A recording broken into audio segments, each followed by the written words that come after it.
Chapter 214. Song Ling and Ziyang have sent people to find him. But Shangjing's security is so tight that Su Junqing managed to find a loophole. It'll be harder to catch him now. Luo Tian wasn't optimistic. Yi Jiuge thought for a while and asked Luo Tian, "Can you raise a parasite that can track evil energy?" "I can't. Only the young master can raise parasites. But he's in seclusion right now. He'll probably come out in 2 days." Luo Tian shook his head. Bloodthirsty's blood essence wasn't that easy to refine. "Wait for him here. When he comes out, ask him to raise the tracking parasite." Yi Jiuge quickly made up his mind and said, "We'll return to Shangjing first." "Yes." Luo Tian nodded and decided to help the young master refine the blood essence faster. Blood Cloud Peak, 3,000 miles away from Shangjing. Bloodthirsty's ancestor was sleeping on a big redwood bed with his eyes closed. For beautiful and graceful blood slaves dressed in thin gauze surrounded him and served him. 2 beautiful and charming blood slaves gently massaged his legs. The other 2 older blood slaves were holding heavy feather fans to fan forefather Bloodthirsty. The blood slave on the left had a red mole between her eyebrows. She was Yi Yu's sister Yi Yunji. Recently, many young and beautiful blood slaves had come. The ancestor quickly got tired of her. If Lu Yunfei hadn't asked for her skin before she left, she would have been sent to the blood cave to become a cauldron. Today she had earned the right to fan and serve him because of her obedient behavior. The cave was silent except for the sound of the fans flapping in the wind. Bloodthirsty's ancestor closed his eyes. His wrinkled face looked like a shrunken orange. Suddenly he opened his eyes, and a sinister light shot out from them. "Ancestor?" The 2 blood slaves massaging his legs lifted their heads in confusion. They didn't expect Bloodthirsty to kick them. With a loud bang, the 2 blood thralls were torn into pieces, flesh and blood splattering everywhere. Yi Yunji knelt on the ground immediately, not daring to say a word. "Ancestor, spare me," the other blood slave begged for mercy with tears on her face. The gauze on her body slid down, revealing a large area of her white skin. She looked very seductive. Bloodthirsty forefather didn't even look at her because he was so mad. His lifeblood essence had actually been refined by someone else. This was absolutely a great humiliation to him. At this time, the thin monkey-like man came in a panic and reported, "Old ancestor, it's not good. Senior brother Xiong's soul lamp has also extinguished." A bunch of trash. Bloodthirsty's forefather was so enraged that he slapped the charming blood slave to death. Yi Yunji crouched even lower and gave Skinny Monkey a pitiful look. The thin monkey-like man recognized that Yi Yunji wasn't in a good situation. He hurried to talk to Bloodthirsty's forefather. "Forefather, although senior brother Xiong is dead, Su Junqing's soul lamp is still lit." When Yi Yunji heard that Su Junqing was still alive, her eyes immediately emitted an extremely resentful light. She didn't expect that the heartless man was still alive. This was for the best. One day she would dismember Su Junqing's body into 1,000 pieces. Yi Yunji pressed her forehead to the ground and used all her strength to suppress her excitement. Everyone else is dead, only he is still alive. He is quite powerful. As expected, Bloodthirsty's forefather shifted his attention. He squinted and asked, "Are there any of our people in Shangjing?" "Forefather, there is 1 in the Yi mansion and 2 in the palace," the thin monkey-like man answered respectfully. "How come there are only a few people? What can 3 accomplish?" Bloodthirsty's forefather frowned. The wrinkles between his brows were so deep that they looked like they were carved by a knife. "Forefather, you are wise. Right now the people in Shangjing are all experienced. We can use them," the thin monkey-like man said carefully. "Okay," Bloodthirsty's forefather nodded and ordered, "Send someone to Shangjing. Tell them to investigate the truth. Be especially careful of that kid Su Junqing." Bloodthirsty's forefather paused and then quickly changed his words. "No, if you see him, bring him back immediately. I want to interrogate him personally." "Yes," the thin monkey-like man exhaled in relief. This time, 3 people died in this mission. All of them were experts of the sect. Right now, everyone in the sect was in danger. No one dared to make a sound as they were afraid of being sent out. Fortunately, the forefather didn't say anything. "All of you can leave." Bloodthirsty's forefather waved his hand tiredly. When the thin monkey-like man bowed and retreated, he imperceptibly waved his hand at Yi Yunji. Yi Yunji also quietly retreated with the thin monkey-like man. After leaving the forefather's cave mansion, the thin monkey-like man finally exhaled in relief. He wiped his sweat and said to Yi Yunji with relief, "I thought that arranging for you to fan the forefather would be a good job. I didn't think that this would be a disaster. You're lucky." Thank you, brother Thin Monkey. Otherwise I would have died today. Yi Yunji's pretty face was full of gratitude. There's no need to thank me between us. The thin monkey-like man lowered his voice. The skinny monkey-like man lowered his voice and said, the sect isn't peaceful right now, so be careful during this period of time. Stay within the Flower Palace and try your best not to come out. I'll help you clear the way, and I won't make you serve the ancestor in the near future. I will listen to you, brother Thin Monkey. Yi Yunji's voice was even softer. Her voice was very pleasant. It wasn't sweet or sticky, but it was clear and cold. Coupled with her gentle expression, it made people's hearts itch. When I become a rank 2 blood guard, I will ask the forefather for a favor. I will ask him to reward you to me. At that time you won't have to be afraid anymore. The thin monkey-like man looked at Yi Yunji's thin face with heartache and said softly, before that, you have to endure it. As long as I'm not sent to the blood cave, I can endure anything. Yi Yunji's pretty face flashed with fear. Her fragile appearance was even more pitiful. Don't worry, I won't let you be sent to that filthy blood cave. The thin monkey-like man saw that the little beauty was still scared, so he lowered his voice and said, the forefather's plan to kill Grandmaster Dongfang has failed. He's not in the mood to do that. Don't worry. Really? Yi Yunji blinked her big eyes and looked at the thin monkey-like man for help. Of course it's true. Old Jiang, Old Xiong and Lu Yunfei failed their mission and died in Alchemy City. The Spiritualist Union will definitely come to deal with us. But don't worry, as long as the forefather is here, no one will want to go near Blood Cloud Peak. The thin monkey-like man looked left and right before taking out a blood pill from his belt and putting it in Yi Yunji's hand. He said softly, take this blood pill in secret. Don't let anyone find out. Alright, I won't say any more. Hurry back to Flower Palace. Brother Thin Monkey, you must be careful too. Don't make me worry. Yi Yunji said reluctantly. Don't worry, I will definitely be fine. The thin monkey-like man kept urging Yi Yunji to leave. He looked at Yi Yunji's graceful back and revealed a silly smile. He had been by the forefather's side for so many years and had seen many beautiful blood thralls. However, Yi Yunji was the only one that made him feel different. He liked Yi Yunji's voice the most when she told him to be careful. It would make his heart feel warm. In order to keep this feeling, he had to cultivate harder. He had to save Yi Yunji before the forefather destroyed her. Chapter 215. Bloodthirsty sect's dark passageways had only 2 oil lamps at the top of the cave at the corner, flickering with a dim light. Yi Yunji tried her best to hide in the shadows and silently walked toward 100 Flower Palace. After passing through a passageway, she met a few bloodthirsty sect disciples who had just returned from training. All of them looked at her curvaceous body under the red chiffon with lewd and explicit eyes. Yi Yunji turned a blind eye to this and continued walking forward. The forefather was very protective of his food.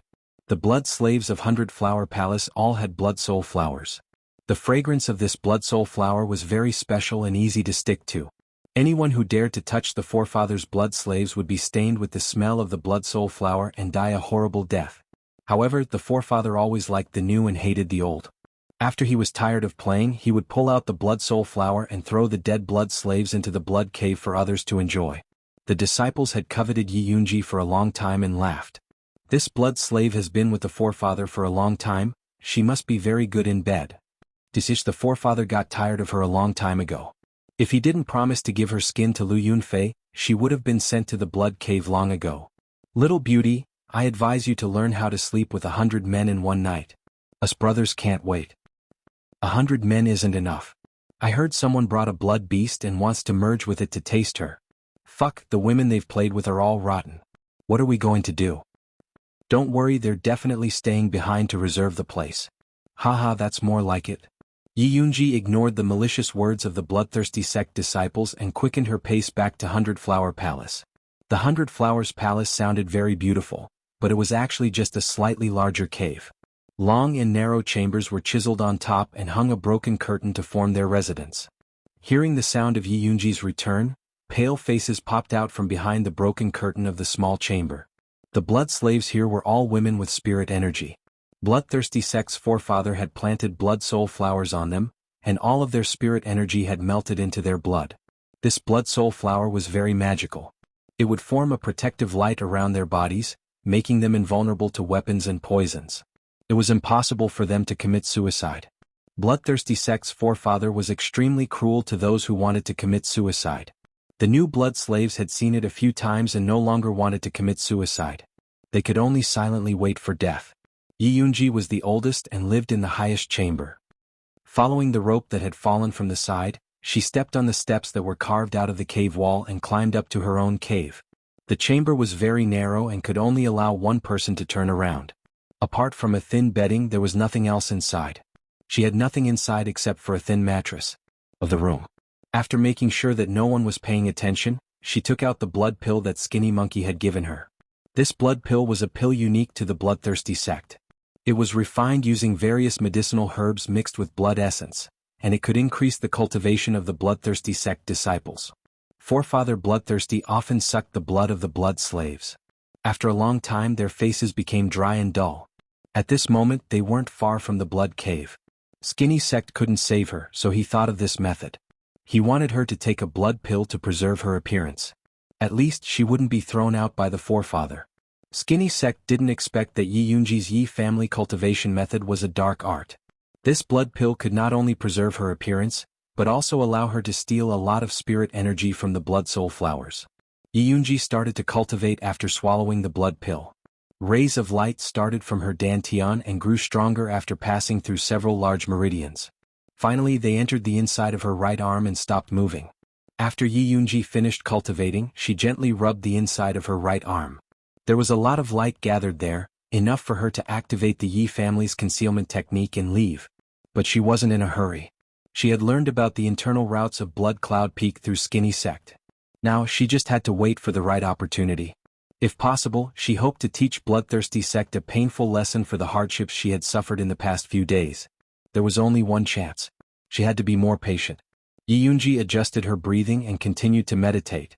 Thunder Country's Shangjing, East Main Street 19, an imposing mansion.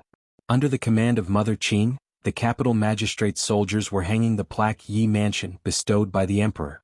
It was such a good day, but Yi Jioge was in seclusion with Zishang. Although it was said to be seclusion, it was actually to avoid the warm hospitality of the great clans and the emperor.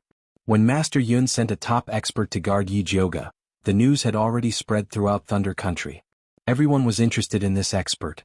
They also wanted to build a good relationship with Yi Jioge, this independent spirit alchemist with a bright future. Invitations flew over like snowflakes.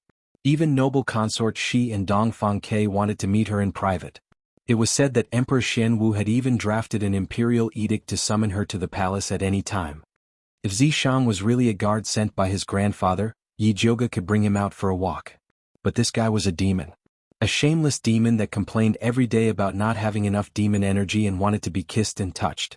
Yi Jioge didn't have the confidence to bring this guy out for a walk, much less bring him into the palace. There were still many experts in Shangjing.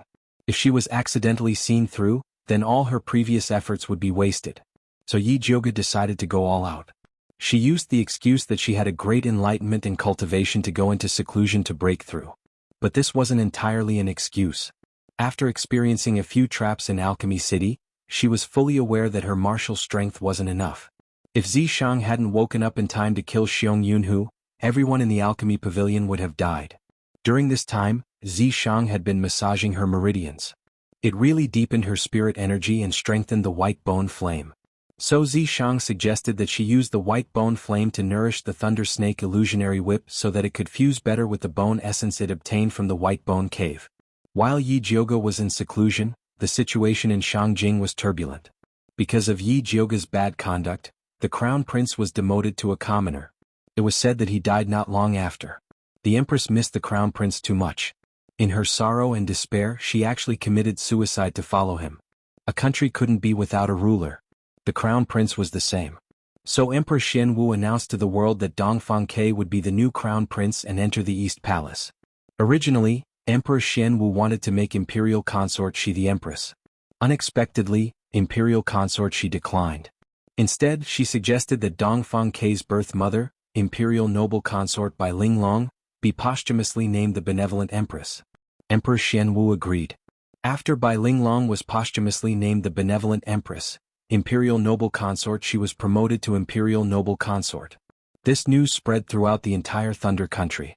Even though Yi Jioge was in seclusion, she still heard about it. All of this was within her expectations. The crown prince and empress had brought about their own destruction. They could have cooperated with anyone, but they actually cooperated with evil cultivators. What she was worried about now was that she couldn't always be in seclusion. She had to think of a way to deal with those people who were inquiring about Zishang. Chapter 216. Yi Jiuge's table was piled up like a hill of invitations, but she didn't look at them. After thinking for a while, she had made a decision to go out and see Imperial Concubine Shi first. No, now she should call her Imperial Concubine Shi. Yi Jiuge felt that as a woman, it was better to go to see Imperial Concubine Shi first than to see Xianwu Emperor directly. However, Imperial Concubine Shi was very popular now. She didn't know if there was any change compared to before. After Yi Jiuge decided, she went to the alchemy room to refine a bottle of beauty pills and prepared to go out. After being in seclusion for so many days, I can finally go out. Zishang stretched his body. Yi Jiuge was in seclusion, so he, as her personal guard, naturally had to come in and guide her. After going out, be honest and don't flirt with me. Yi Jiuge had a headache when she saw Zishang's evil appearance. She had suggested Zishang to change to an ordinary face before, but he didn't. Hee, how can those common flowers enter this sovereign's eyes? The sovereign loves you. Zishang hugged Yi Jiuge and kissed her on the face. After going out, be more respectful. Yi Jiuge looked indifferent and let him kiss her without moving. During this time she had figured out a way to deal with Zishang. As long as she was ruthless, cold, and put down her bottom line, Zishang would restrain himself. Yes. Sure enough, when Zishang saw Yi Jiuge's indifferent face, he immediately became honest. Yi Jiuge opened the door and went out. She saw Pearl guarding outside. These days Yu Dai and Pearl had been guarding outside, waiting for Yi Jiuge's orders. Has the plaque given by the emperor been hung up? What happened in the mansion recently? Yi Jiuge asked as she walked. Mother Qing has asked the people of the governor's office to hang it up. Pearl followed Yi Jiuge and reported what happened in the mansion. They left Yi Mansion to set up their own house. There were only maids and old women from Purple Forest Garden in the mansion. However, Yi Jiuge announced that she would go into seclusion at this time. Fortunately, Mother Qing had been in contact with the old servants of the Yun family these years. Relying on those old servants, Yi Mansion was finally supported. Even when the emperor sent someone to deliver the imperial plaque, it was Mother Qing who braced herself to receive it. Congratulations, young miss, for successfully advancing. A white-haired, serious-looking old man respectfully bowed to Yi Jiuge. This was also an old man from the Yun residence, Huazhenwei. Back then Yun Tianwei had chosen this position for Yun Jiaojiao. His cultivation was profound and he was only one step away from becoming a spirit master. After Yun Jiaojiao died, Huazhenwei was sent out by Yi Yuxuan to carry out a mission. He didn't expect this mission to be a trap set up by his enemies. After he was plotted against, his cultivation base plummeted. Disheartened, he concealed his identity and lived in seclusion in the countryside. It was Mother Qing who personally picked him up. After Yi Jiuge healed his internal injuries and restored his cultivation, he appointed him as the Yi residence's chief steward. After Yi Jiuge went into seclusion, the Yi family was able to be so peaceful, and it was all thanks to Elder Hua. Old Hua, please help me call Mother Qing, I have something to ask her. Yi Jiuge politely ordered. I'll go now. Elder Hua quickly brought Mother Qing over. Has there been any movement from the Yi family recently? Yi Jiuge picked up the teacup and took a sip. Replying to eldest miss, after the Su family fell, the master did not like Su Yufeng and her mother very much. Some time ago he used the excuse of sending Yi Shanshan to learn martial arts, but in fact he gave her to the Danyang sect's Ling Yun ancestor as a concubine in exchange for a rank 5 spirit herb, purple cloud root. Mother Qing said with disdain. I remember that Ling Yun ancestor is already more than 200 years old. Yi Jiuge was a little surprised. Yi Shanshan was only 17 years old. It was too exaggerated to be a concubine for an old man who was her grandfather's age. Don't you know the master's temper? There's nothing he can't do. Mother Qing sneered, her face full of disdain. Although she didn't like Yi Shanshan, a good virgin was taken by her own father to exchange for a spirit herb. This kind of behavior was despicable. Yi Jiuge also sighed. Thinking about Yi Shanshan's arrogant and rude appearance, now she had to serve an old man. It was really not an ordinary kind of miserable. However, this was also what she deserved. Yi Jiuge would not sympathize with her, so he changed the topic. How is fourth sister now? She was most concerned about this sister. Fourth miss is now very favored by the master, but she is a little too close to seventh concubine. When Mother Qing said this, she suddenly frowned. Keep an eye on 7th concubine. If she has any unusual movements, immediately report to me. When she was in the Yi mansion, she had some doubts about the relationship between 7th concubine and the Empress. Unfortunately, she did not find any evidence. Now that the Empress had fallen, 7th concubine suddenly approached Yi Rui. Maybe she had some plans. Eldest Miss, rest assured. This old servant has already sent people to keep an eye on her. Mother Qing did not have any good impression of 7th concubine. She had already arranged for people to keep an eye on her. Is there anything else in the mansion? Yi Jioga asked again. She had just established her own family and immediately went into seclusion. Mother Qing was managing the mansion from top to bottom. There were still many things that she had not figured out. Our mansion has a small population, so there is no big problem. It is just that there are people coming to visit the mansion every day. Eldest Miss, you can't just hide like this, Mother Qing said with a bitter face. In the past, she had always hoped that Eldest Miss could continue the glory of the Yun family and become the most famous noble lady in Shangjing. Now that she had achieved her goal, she was worried again. With so many people, it would be difficult to meet anyone. In the end, the one who was tired was her eldest miss. Don't worry about those people. I am going to the palace to see Imperial concubine Shi tomorrow. Help me wrap up this bottle of beauty pills. Yi Jioga took out a delicate white jade bottle from his Chengkuan bag. Yes. Mother Qing took the white jade bottle and asked hesitantly, do you need to send a message to the palace? It didn't seem very good to enter the palace without informing them. No need, so as not to cause more trouble. Yi Jioga shook his head. She had the palace token left by Imperial concubine Shi in her hand. She could enter at any time. Then tomorrow this old servant will accompany you, Mother Qing said and went to make arrangements. Yi Jioga rested for the night. The next morning she took Mother Qing to the palace in a carriage to see the Imperial concubine. The guard captain looked at her palace token and secretly looked at her a few times. He did not ask much and let her in. If it was in the past, even with this palace token, there would be a lot of questioning. But now Yi Jioga had become famous because of the incident in Alchemy City. The guards in the palace recognized her and did not dare to offend her. Yi Jioga brought Mother Qing to Splendid Palace.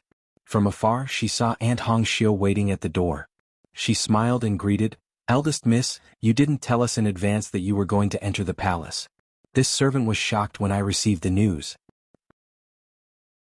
Chapter 217. I wanted to give you a surprise. Yi Jioga also smiled. This is indeed a big surprise. She was so happy that she wanted to come out and pick you up personally. Hongxiu smiled. This is too much. Yi Jioga knew that Hongxiu was joking, so he said a few words. Yi Jioga entered Splendid Palace and saw Imperial concubine Shi standing in the palace. Although it was just a simple white dress, it didn't damage her imposing manner at all. She was unreachable like the clouds, completely worthy of her title of Imperial concubine. When Imperial concubine Shi saw Yi Jioga, she immediately greeted her with a smile. She held her hand and said, Little Heartless, you finally know to come see me first after coming out of seclusion. Yi Jioga heard Imperial concubine Shi call herself I, and felt slightly relieved. It seemed that Imperial concubine Shi hadn't changed yet. Imperial concubine Shi took Yi Jioga's hand and sat down. A trace of guilt appeared on her beautiful face. I'm really sorry about the plaque. I originally wanted the emperor to name you Yun Mansion, but I didn't expect the emperor. Imperial concubine Shi sighed before finishing her words. When she learned that Yi Jioga was leaving Yi Mansion to set up her own house, she was sincerely happy for her. She wanted to ask the emperor to name Yi Jioga Yun Mansion to support her. After all, Yi Jioga was the last bloodline of the Yun family and was also surnamed Yun. The emperor didn't say anything at the time, but in the blink of an eye, he named Yi Mansion and sent it to Yi Jioga. She wanted to stop him, but it was too late. There's no difference between Yi Mansion and Yun Mansion. You don't need to take it to heart. Yi Jioga really didn't care. A name was just a title. If she had to change her name just to draw a line with Yi Yuxuan, it would be making a big fuss. No matter what, I didn't think this through. Imperial concubine She let out a long sigh. If Yi Jioga hadn't helped her detoxify, she would still be living a miserable life in the Imperial Temple. How could she have the glory she had today, let alone push down the Empress and Crown Prince? If you feel bad, then accept this. Yi Jioga smiled and changed the topic. She took out the beauty pill from her Chengkuan bag. You give gifts every time you come. You're too polite. Noble consort, she knew that Yi Jioga didn't want to talk about the plaque anymore, so she glared at her. When noble consort she took the gift and handed it to Hong Xiu, she gave her a look. Hong Xiu took the gifts knowingly and left with all the palace maids. When Yi Jioga saw this scene, she knew that noble consort she had something to talk to her in private, so she also straightened her face. Jioga, I heard that your grandfather sent a top expert to protect you. Is that true? Noble consort she's tone was very serious. It's true. Yi Jioga repeated the lie from before, then pretended to sigh in pity and said, It's a pity that this expert's personality is too hard to figure out. He usually appears and disappears unpredictably. If he doesn't want to appear, I won't be able to find him. Yi Jioga's words were meant to stop those people from thinking of meeting Zishang. In any case, Zishang was a great expert and he could not command him. If he wanted to see Zishang, he could go and find him himself. When noble consort she heard Yi Jioga's words, an expression of hesitation appeared on her face. Yi Jioga looked at her doubtfully. The expression on noble consort she's face changed again and again. Finally, she hardened her heart and said, I've heard a rumor about Master Yun before, but I don't know if it's true or false. Whether it's true or false, please tell me directly. Yi Jioga sat up straight, showing that she took this matter very seriously. You also know that I've been inquiring about Master Yun's whereabouts before. Later, I accidentally heard a news that Master Yun had been secretly killed because of a treasure map. After noble consort she finished speaking, she looked at Yi Jioga worriedly. Yi Jioga's face immediately turned pale. This expression was half real and half fake. She had suspected that the treasure map was related to her grandfather. Now, noble consort she's words were just to help her confirm it. But she didn't expect that her grandfather had been killed.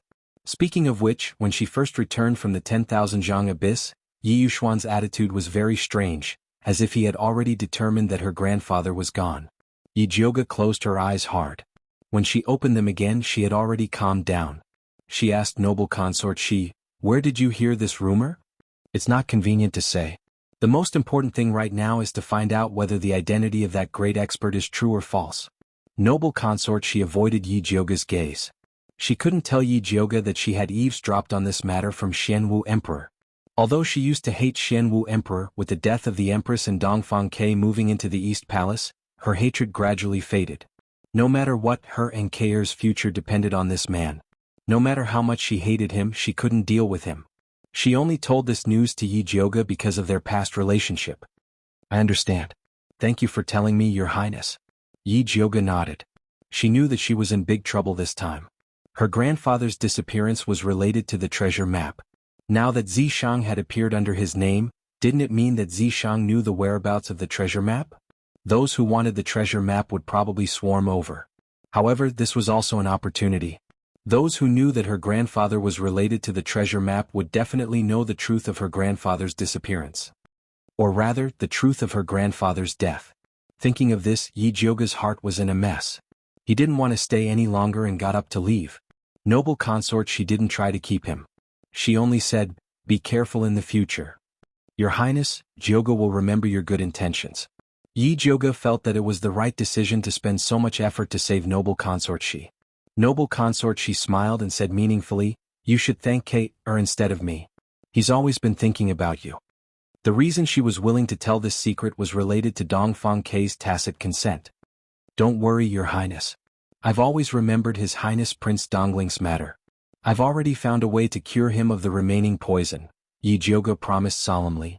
Although the poisonous earth dragon goo had cured most of the poison in Dongfang Ke's body, the most important part hadn't been completely cured. When Junichen returned, he could use his natal goo to cure Dongfang Ke completely. Noble consort she didn't expect Yi Jioga to be so straightforward and not understand the meaning behind her words. She smiled helplessly, but in her heart, she understood that Kate and Yi Jioga probably weren't fated to be together. Noble consort she summoned Aunt Hongxiu and had her send Yi Jioga out of the palace. When he passed by the imperial garden, he saw Dongfang Ke standing under a red flower tree in the distance. He wore a golden crown with 7 pearls on his head and a deep purple robe embroidered with a 5-clawed golden dragon. His handsome face was still gloomy, but when he saw Yi Jioga walk over, his eyes couldn't help but light up. Your Highness, why are you here? Yi Jioga asked in surprise. I've been waiting for you here. Dongfang Ke looked at Yi Jioga with an especially gentle gaze. Yi Jioga didn't notice and asked straightforwardly, What instructions does Your Highness have? Chapter 218. Did Her Highness tell you about the treasure map and your grandfather? Dongfang Kei's gaze was somewhat disappointed, but he pretended to be nonchalant. She did, Yi Jioge nodded. You have to be careful, there are many people who want the treasure map. Don't easily trust anyone, especially those experts. Dongfang Kei's words were just short of saying that Zishang's identity was fake. I know, thank you for your concern, Your Highness. Yi Jioge didn't explain any further. She knew Zishang's origins better than anyone. He definitely wasn't a swindler. At this moment, Zishang suddenly said unhappily, Is this brat looking to die? Although he was already in human form, it wasn't appropriate for him to follow Yi Jioge to the harem, so he hid in the imprint. He hadn't expected to be caught red-handed. Don't do anything rash, Yi Jioge hurriedly said. Actually, she could somewhat sense Dongfang Kei's intentions, but she didn't take it to heart. Putting aside the fact that Zishang was a domineering obstacle, even without him, it was impossible for her and Dongfang Kei to be together. Because Dongfang Kei wasn't her cup of tea. Dongfang Kei didn't know that Yi Jioge was talking to Zishang in private. He even said sincerely to Yi Jioge, No matter what happens, come find me if you need anything. I will always stand behind you. This was already equivalent to a confession. Thank you, I will find Your Highness if I need anything. It's getting late, farewell.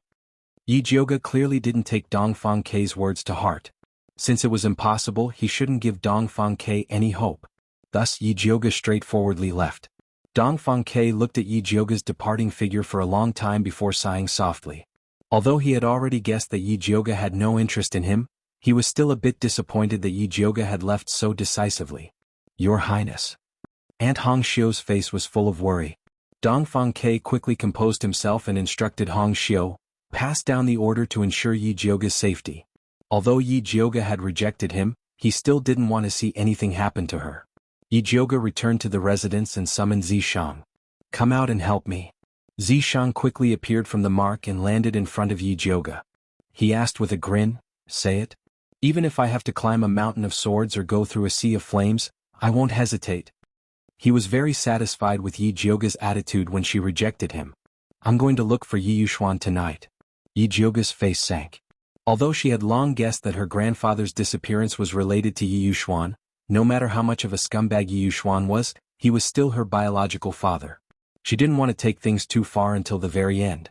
But now that it was related to his grandfather's safety, he had no choice but to go. However, if he wanted to get information from Yi Yuxuan, he would need Zishang's help. No problem. Zishang nodded without hesitation. The night sky hung high, the stars were lonely, and the moon was as cool as water. Yi Yuxuan was currently in his room drowning his sorrows in alcohol. His usually elegant figure seemed to be in dire straits. He didn't know what he had done wrong to end up like this. He had thought that breaking off the father-daughter relationship with Yi Jioge would be a quick move, and he would be able to get rid of this annoying evil girl. However, no one expected Yi Jioge to turn the tables in the face of adversity and become the hero against the evil cultivators. Meanwhile, he had become a joke. Even Emperor Xianwu was making matters worse by giving Yi Jioge a new plaque.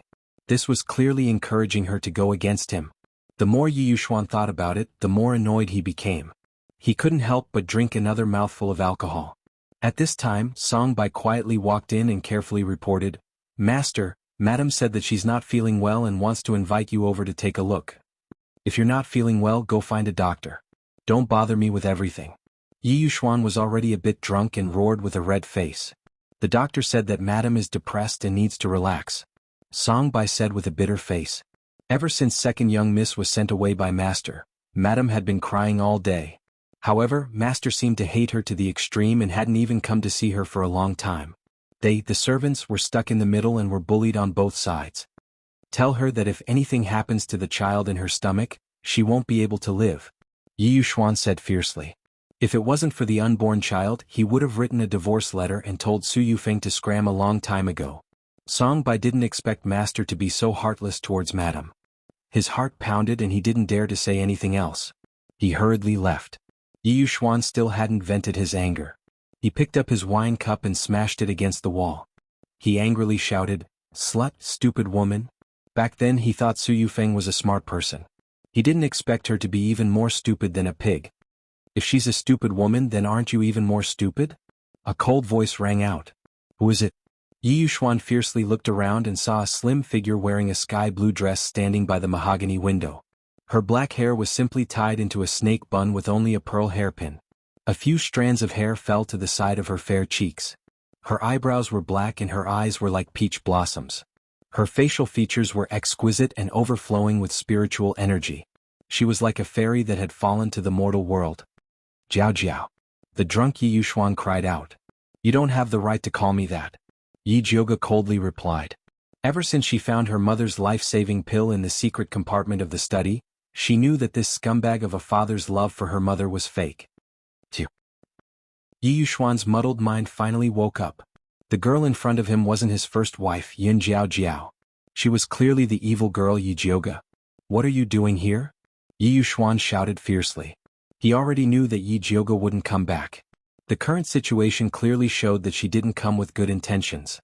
"Let me ask you, does grandfather's disappearance have anything to do with you?" Yi Jioga didn't bother being polite with his scumbag father and directly asked. "What nonsense are you talking about? What does your grandfather's disappearance have to do with me?" Yi Yuxuan raised his voice and glared fiercely at Yi Jioga like an enraged bull. However, Yi Jioga could see the weakness in his heart and coldly stared back at him.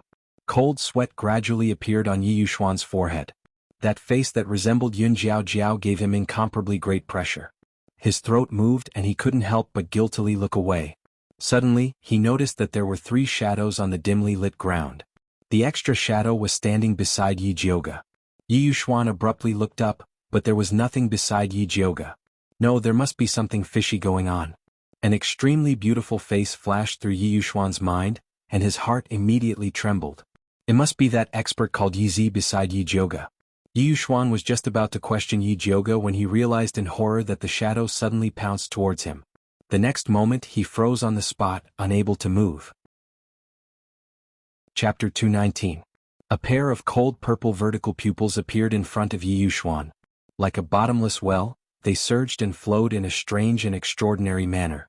Then the purple vertical pupils split into 4 and kept spinning like a dazzling kaleidoscope. Yi Yuxuan's eyes also spun like mosquito coils, his expression becoming more and more lifeless. "All right." Zishang retreated to Yi Jioga's side, indicating that she could ask questions. "Did you cause the Yunwei Sea?" Yi Jioga stared at Yi Yuxuan's eyes and asked. "No, I was just instructed by someone back then." Yi Yuxuan honestly explained everything with a wooden face. Back then, as a son-in-law, he was looked down upon everywhere and had always been resentful. Later, a masked man came and gave him a poison pill, asking him to find a chance to give it to the Yunwei Sea. At first, he was very hesitant and afraid, but as his ambition grew, his desire to take over the Yun family became more and more insane. In the end, he used Yun Jiao Jiao to poison the Yunwei Sea. After being poisoned, the Yunwei Sea disappeared and was never heard from again. After the weak Yun Jiao Jiao fell ill, he quietly changed the dynasty of the Yun family to the Yi family. Later, Yun Jiao Jiao seemed to have discovered something and raised doubts, even wanting to take back the Yun family's things. Seeing this, Yi Yuxuan immediately panicked. He didn't dare to harm Yun Jiao Jiao, so he only secretly replaced the supreme-grade pills she took with substandard ones.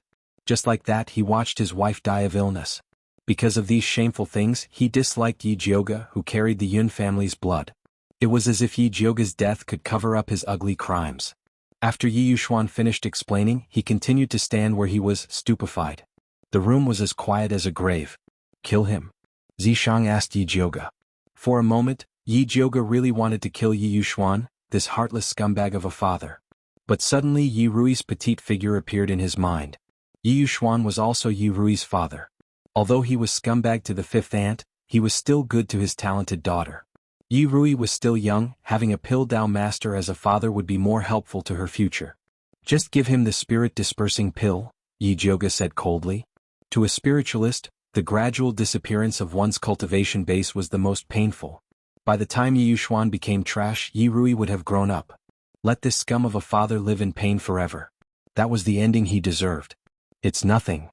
Zishang took out a bottle of spirit-dispersing pills, wrapped them with his demonic energy, and buried them in several major acupoints on Yi Yuxuan's body. In this way, Yi Yuxuan's early cultivation wouldn't change much, but when he discovered it, it would be too late. "Let's go."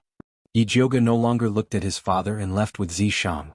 The journey back was a little dull. Yi Jioga's heart was heavy. He didn't want to say anything. At this moment, Zishang suddenly said, "Your grandfather might not be dead. You don't have to comfort me." Yi Jioga stared straight ahead without turning his head. According to Yi Yuxuan, the poison pill's effects were fierce, and the poisonous gas was overbearing. Grandfather was probably dead. "I'm not comforting you. If your grandfather is really dead, his corpse should have appeared, not gone missing. Maybe he's still looking for a way to cure the poison and waiting for you to find him," Zishang said seriously. "You're right. Grandfather must be waiting for me." Yi Jioga's fighting spirit was instantly ignited. Not only did she want to save her grandfather, but she also wanted to find the black-clothed man who plotted against her grandfather. Yi Jioga thought about it, and the only clue she had was the treasure map. She returned to the mansion and immediately took out the treasure map. Currently she only had 1.5. She got one from the crown prince. Yi Yu gave her half, and Yi Yunji still had the other half. Yi Jioga had a feeling that she might be able to find some clues about her grandfather's disappearance from the bloodthirsty ancestor. After all, the bloodthirsty sect was very good at poison pills. After Yi Jioga decided to go to the Blood Cloud Peak to deal with the bloodthirsty ancestor, she sent an invitation to Bai Songling and Wan Ziang, inviting them over for a chat. The two had long wanted to meet Yi Jioga, and immediately rushed over after receiving the message. Yi Jioga received them in the hall. The three of them greeted each other and exchanged some pleasantries. Yi Jioga then pretended to be chatting and asked Bai Songling, "Brother Bai, I heard that Junichen has already refined the tracking goo. Did you guys find Su Junqing?" While Yi Jioga was in seclusion, Junichen, Luo Tian, and Yi Yu had been helping Bai Songling and Wan Ziang to search for Su Junqing, and the tracking goo was successfully refined. "No," Junichen said that Su Junqing has escaped to the Blood Cloud Peak. Bai Songling said gloomily. They had set up many traps but Su Junqing still escaped. It was really depressing. What did the Spiritualist Alliance say? Did they let the bloodthirsty sect's evil cultivators be arrogant? Yi Jioga asked. This was what she was most concerned about. Otherwise, she, Yi Yu, and the others did not have the confidence to go to the Blood Cloud Peak to save Yi Yunji. The Spiritualist Alliance is still discussing, but Master Dongfang personally went to the Spiritualist Alliance to offer a reward. He said that if anyone can find the Blood Lotus and kill the bloodthirsty ancestor, he is willing to exchange a master-building pill. Bai Songling revealed a big piece of news. Master Dongfang actually has a master-building pill? Yi Jioga was shocked. The master-building pill could increase the chances of becoming a spirit master. Because the spiritual energy was getting sparser and the age of the spiritual herbs was getting lower, it was hard to refine the master-building pill, which made it harder to become a spirit master. There were less than 10 spirit masters in the whole Thunder Country, and countless people were stuck at the advanced spirit master level. Although Yi Jioga's cultivation was still a distance away from that of a spirit master, it would not be wrong to get it. Thinking of this, she was a little tempted. Yes, many spirit masters are fighting to sign up, and there are many core disciples of famous righteous sections. It is said that hundreds of people have signed up. The Alliance is a little worried, not knowing who to send to lead the team. After all, the bloodthirsty ancestor is not easy to deal with. Bai Songling said emotionally. This master-building pill was Master Dongfang's trump card. If he was not in a hurry to use the Blood Lotus to recover his cultivation, he would not have taken it out. I hope the Alliance can send more experts. That will be more beneficial to us. Although Yi Jioga was tempted by the master-building pill, she still remembered that her most important mission was to rescue Yi Yunji and find clues about her grandfather's disappearance. First Miss is also going to the Blood Cloud Peak to kill the bloodthirsty sect? Bai Songling asked in surprise. The Blood Cloud Peak was thousands of miles away from Thunder Country. The journey there would definitely be dangerous. After all, the bloodthirsty ancestor would not be unprepared. Chapter 220. Yes, Yi Yu is going to the bloodthirsty sect to save his sister. Luo Tian and Juni Chen are going to avenge their clansmen. As their friend, I have to help them. Yi Jioga didn't mention the treasure map. Even though she was friends with Bai Songling and Wan Ziang, she didn't forget that they were from the imperial court. After all, Emperor Xianwu was also very ambitious about the treasure map. With Senior Yi Zi here, First Miss will definitely be able to kill the bloodthirsty sect ancestor and get the Blood Lotus, Bai Songling said and looked at the handsome man standing behind Yi Jioga. This great expert called Yi Zi had become a famous person in Shangjing recently. Countless people wanted to get to know him and ask about Master Yun's whereabouts. Unfortunately, this great expert came and went like a ghost. He had a strange personality and didn't care about people. Even people who were close to Yi Jioga didn't have a chance to talk to him. Zishang, who was standing behind Yi Jioga, didn't hear Bai Songling. His lazy look made it seem like he hadn't woken up yet. Big brother Bai, you flatter me. Yi Jioga smiled and changed the topic. Big brother Bai and big brother Wan, do you want to come with us? We want to go too, but we don't have the time. Bai Songling had a regretful expression. Now that Dongfang Ke had just become the crown prince, there were many things he needed their help with. They couldn't go even if they wanted to. Since you two are in Shangjing, I will need you two to take care of my Yi mansion. Yi Jioga smiled. If it wasn't for Bai Songling and Wan Ziang, Elder Huo wouldn't have accepted the imperial plaque so easily. Don't be so polite with me. Bai Songling pretended to be unhappy. Ever since they returned to Shangjing, he realized that Yi Jioga's relationship with them had become distant. Although it was because they were serving different masters, it still made him feel bad. If he could, he wanted to follow Yi Jioga like Yi Yu and Luo Tian. Unfortunately, the Bai family had done him a great favor. His life belonged to the Bai family and Dongfang Quebec Wan Ziang was the same. Back then, when the Wan clan was wronged and their entire clan was killed, it was all thanks to the Bai clan that they were able to clear their name. They had to repay this debt of gratitude. Yi Jioga also knew that it was impossible for them to go, so he said, I have another matter that I would like to ask for your help with. Just tell us what you need. As long as we can do it, we will definitely help, Bai Songling said without hesitation. The two of you also know that the bloodthirsty sect is not easy to deal with, so please help me find out more about the Spiritualist Alliance. Yi Jioga didn't stand on ceremony with them. They had some connections in the Spiritualist Alliance. Don't worry, we will inform you as soon as we have news. Bai Songling and Wan Ziang talked with Yi Jioga for a while. Seeing that it was getting late, they got up at the same time and said, we still have work to do. Goodbye. Both of them were now promoted. Bai Songling was transferred to the Imperial Army as a commander, and Wan Ziang was promoted to the Minister of Justice. The two of them were extremely busy every day. Today they finally managed to squeeze out some time to see Yi Jioga, so they had to leave after discussing some matters. I'll send you off. Yi Jioga stood up. It's just a few steps. There's no need to send me off. If you continue to be so polite, I won't come again, Bai Songling said jokingly. All right, let Elder Hua send you off. As an advanced spiritualist, Elder Hua could completely represent Yi Jioga. This way please. Elder Hua came forward in time and personally sent the two of them off. The hall was empty in the blink of an eye. Yi Jio returned to his seat and picked up a teacup to moisten his throat. Just as he was about to speak to Zishang, he suddenly raised his hand and flicked a black-purple spirit light toward the roof. Who's there? Yi Jioga immediately looked up. He saw Yi Yu, Luo Tian and Junichen fall from the roof beam like dumplings. What the hell are you doing? Yi Jioga put down his teacup and looked at Junichen with a puzzled expression. I don't want to run into that chatterbox Bai Songling, so I wanted to hide on the roof. Junichen looked at Zishang with some fear. Ever since he absorbed the drop of blood essence from the bloodthirsty patriarch, his cultivation had greatly improved. He thought he could give Yi Jioga a scare, but he didn't expect to be knocked down as soon as he touched the roof. This devilishly handsome man was indeed an expert. His accurate judgment was too terrifying. No wonder he could kill Xiong Yunhu, who was on a rampage. Boring, childish. Yi Jioga instantly understood Junichen's intention to show off. Tieske, a little brat is a little brat. He used to pretend to be arrogant and cold, but now he finally showed his true colors. Luo Tian had always been indulgent toward Junichen, so accompanying him was understandable. But Yi Yu wasn't a child anymore. How could he be as mischievous as Junichen? Yi Jioga thought about this and asked Yi Yu, Junichen and Brother Bai are at odds, so it's normal that they don't want to see each other. Why don't you want to see them? It's not that I don't want to see them, but I don't want them to know about the treasure map. Yi was also very direct. He and Yi Jioga had the same idea. The treasure map had to be hidden from them. They know you have the treasure map? Yi Jioga was a little surprised, but he understood after thinking about it. When Su Junqing and the Crown Prince worked together to destroy the Yi family, it only took a little speculation to understand what had happened. Yes, a lot of people have been asking about the treasure map recently. Miss, you must be careful. Yi was very worried. The treasure map was originally an extremely secretive matter, but now that it was exposed after the Crown Prince fell, the situation in Shangjing was very chaotic. It's useless to be careful. At this time, we have to take the initiative and try to collect the treasure map as soon as possible. This time, the Spiritualist Alliance is going to deal with the bloodthirsty ancestor.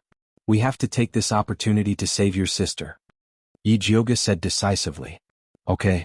Yi Yu's spirit was lifted and he nodded hard. He had been waiting for this moment for a long time.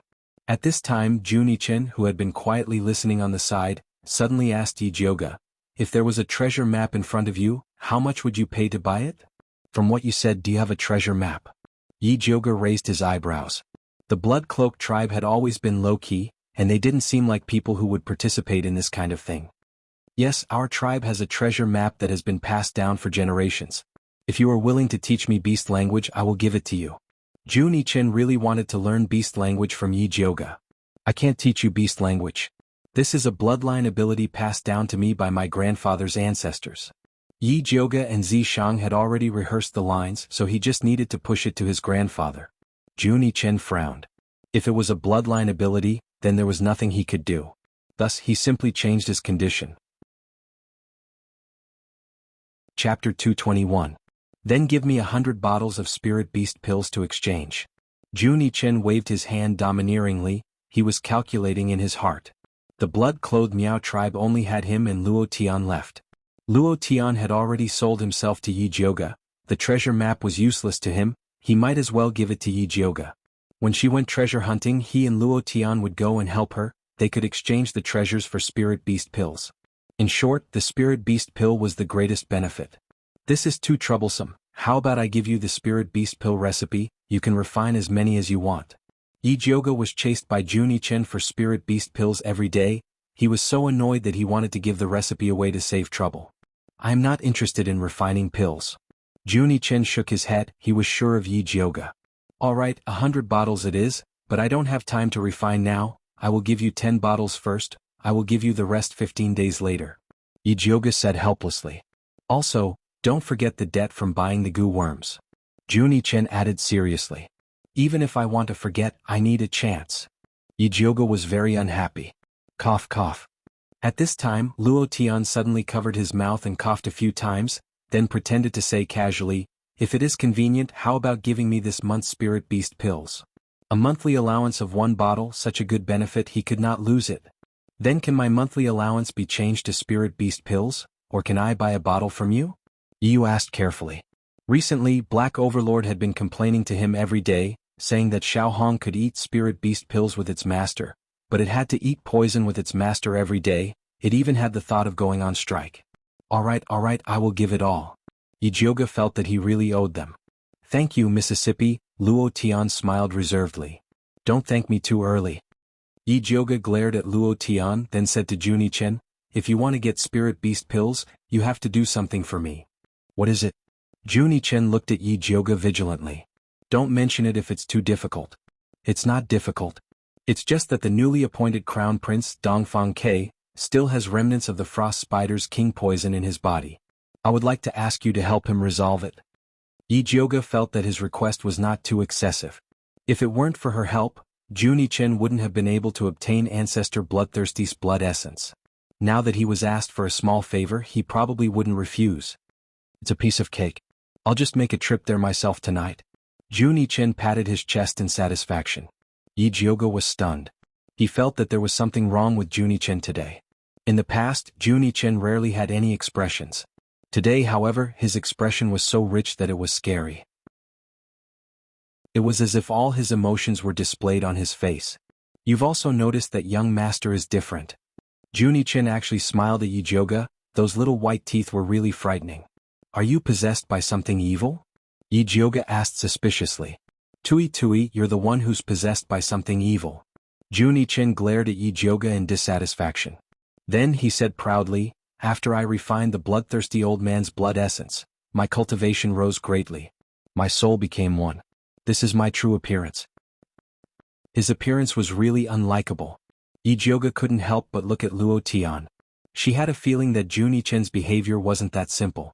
Luo Tian avoided Yi Jioga's gaze and didn't say anything. Although he had already sold himself to Yi Jioga, this was related to his young master's secret. He decided to remain silent. Seeing that, Yi Jioga didn't ask any further.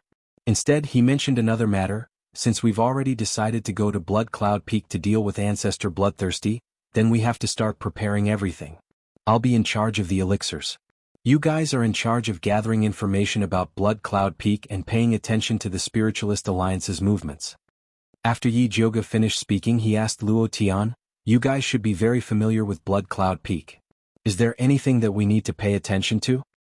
We've already left Blood Cloud Peak for 3 years. These few years, Ancestor Bloodthirsty hasn't stopped exaggerating. As for the specific changes, we need to investigate further," Luo Tian said cautiously. "Then we'll investigate while preparing." Yi Jioga wasn't worried about this. After fighting with Lu Yunfei and the other evil cultivators, they more or less had some confidence. Currently, goo worms were the biggest weapon against Bloodthirsty sect. Thinking of this, Yi Jioga turned to Juni Chen and said, "You should cultivate more goo worms during this period of time in case of emergencies. Do you think goo worms are cabbages that you can cultivate whenever you want?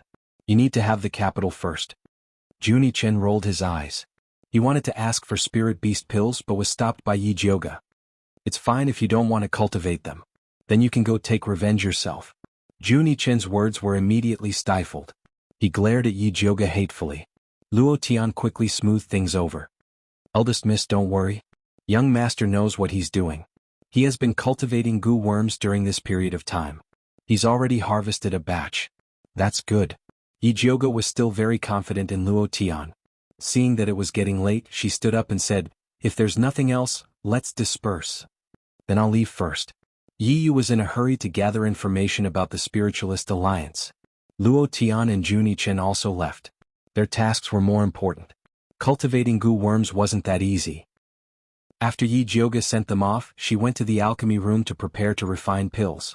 She had just taken out the herbs to refine spirit beast pills when she suddenly heard Zishang say, "There's something wrong with that kid, Juni Chen." "What's wrong?" Yi Jioga stopped what she was doing and looked up at Zishang. Juni Chen's cultivation of the human goo art is very dangerous. First, he places a part of his soul on the natal goo. During the process of the natal goo cultivating into a human form, the two will constantly be in contact. Although his cultivation increased after absorbing the bloodthirsty ancestor's blood essence, there's a problem with the compatibility. "Don't you think he's too lively?" Zishang asked. "Now that you mention it, it's a little true." Yi Jioga originally thought that Juni Chen had an outburst of a child's nature. She didn't expect that it was actually chi deviation. She immediately asked anxiously, "Then what should we do now?" Juni Chen was their secret weapon against the bloodthirsty ancestor.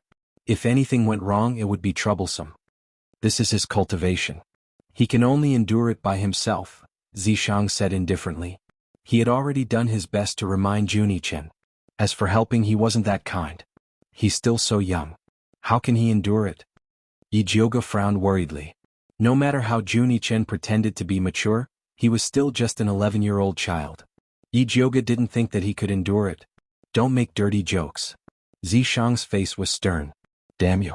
What kind of situation is this? You're still making such boring jokes." "Dirty jokes?" She was even talking dirty jokes. Chapter 222.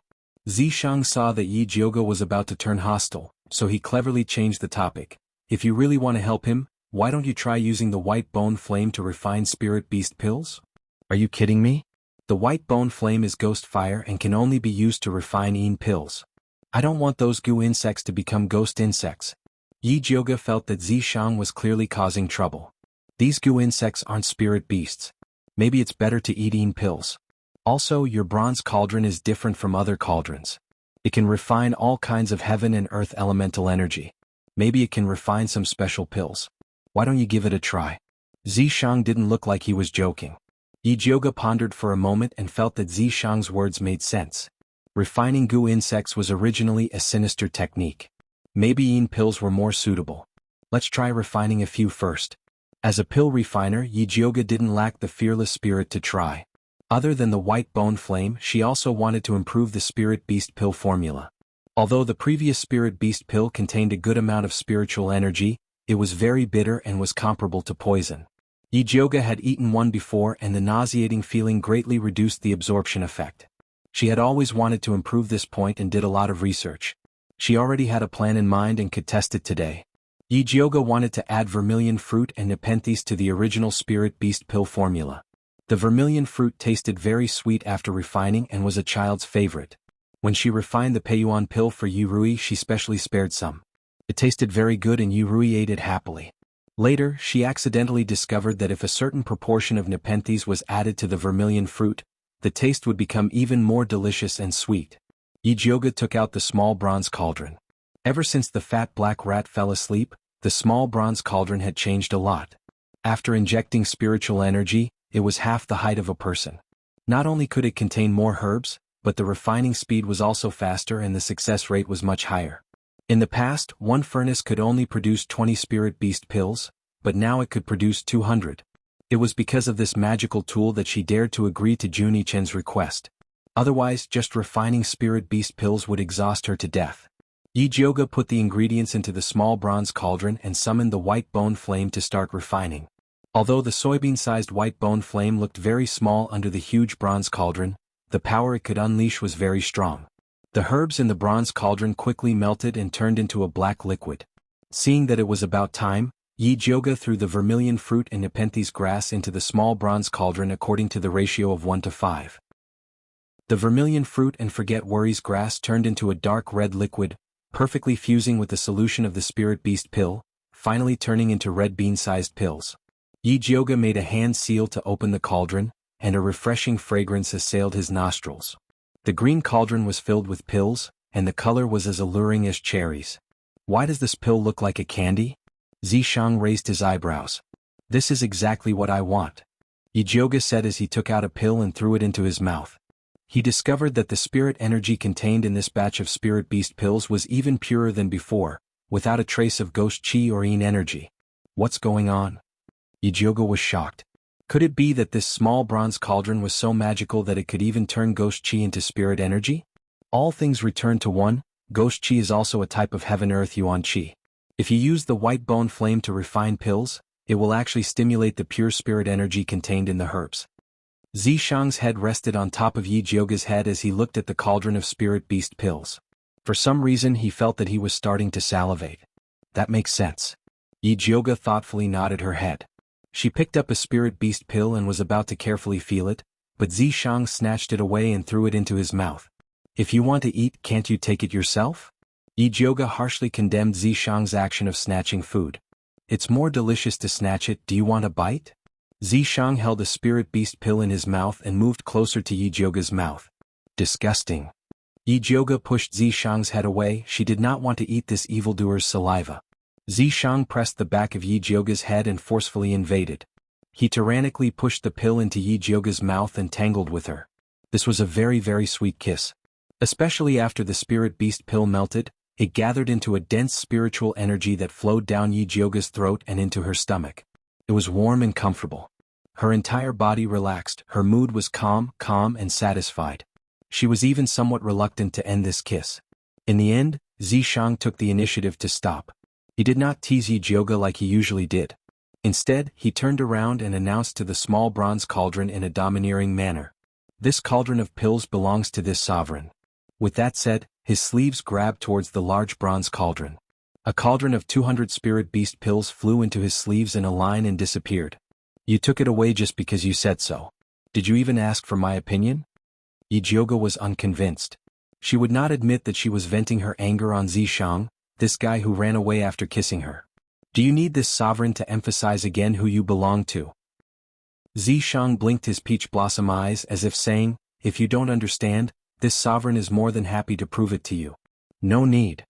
Yijioga glared at Zishang. She was very clear about the fact that she had long sold herself to Zishang.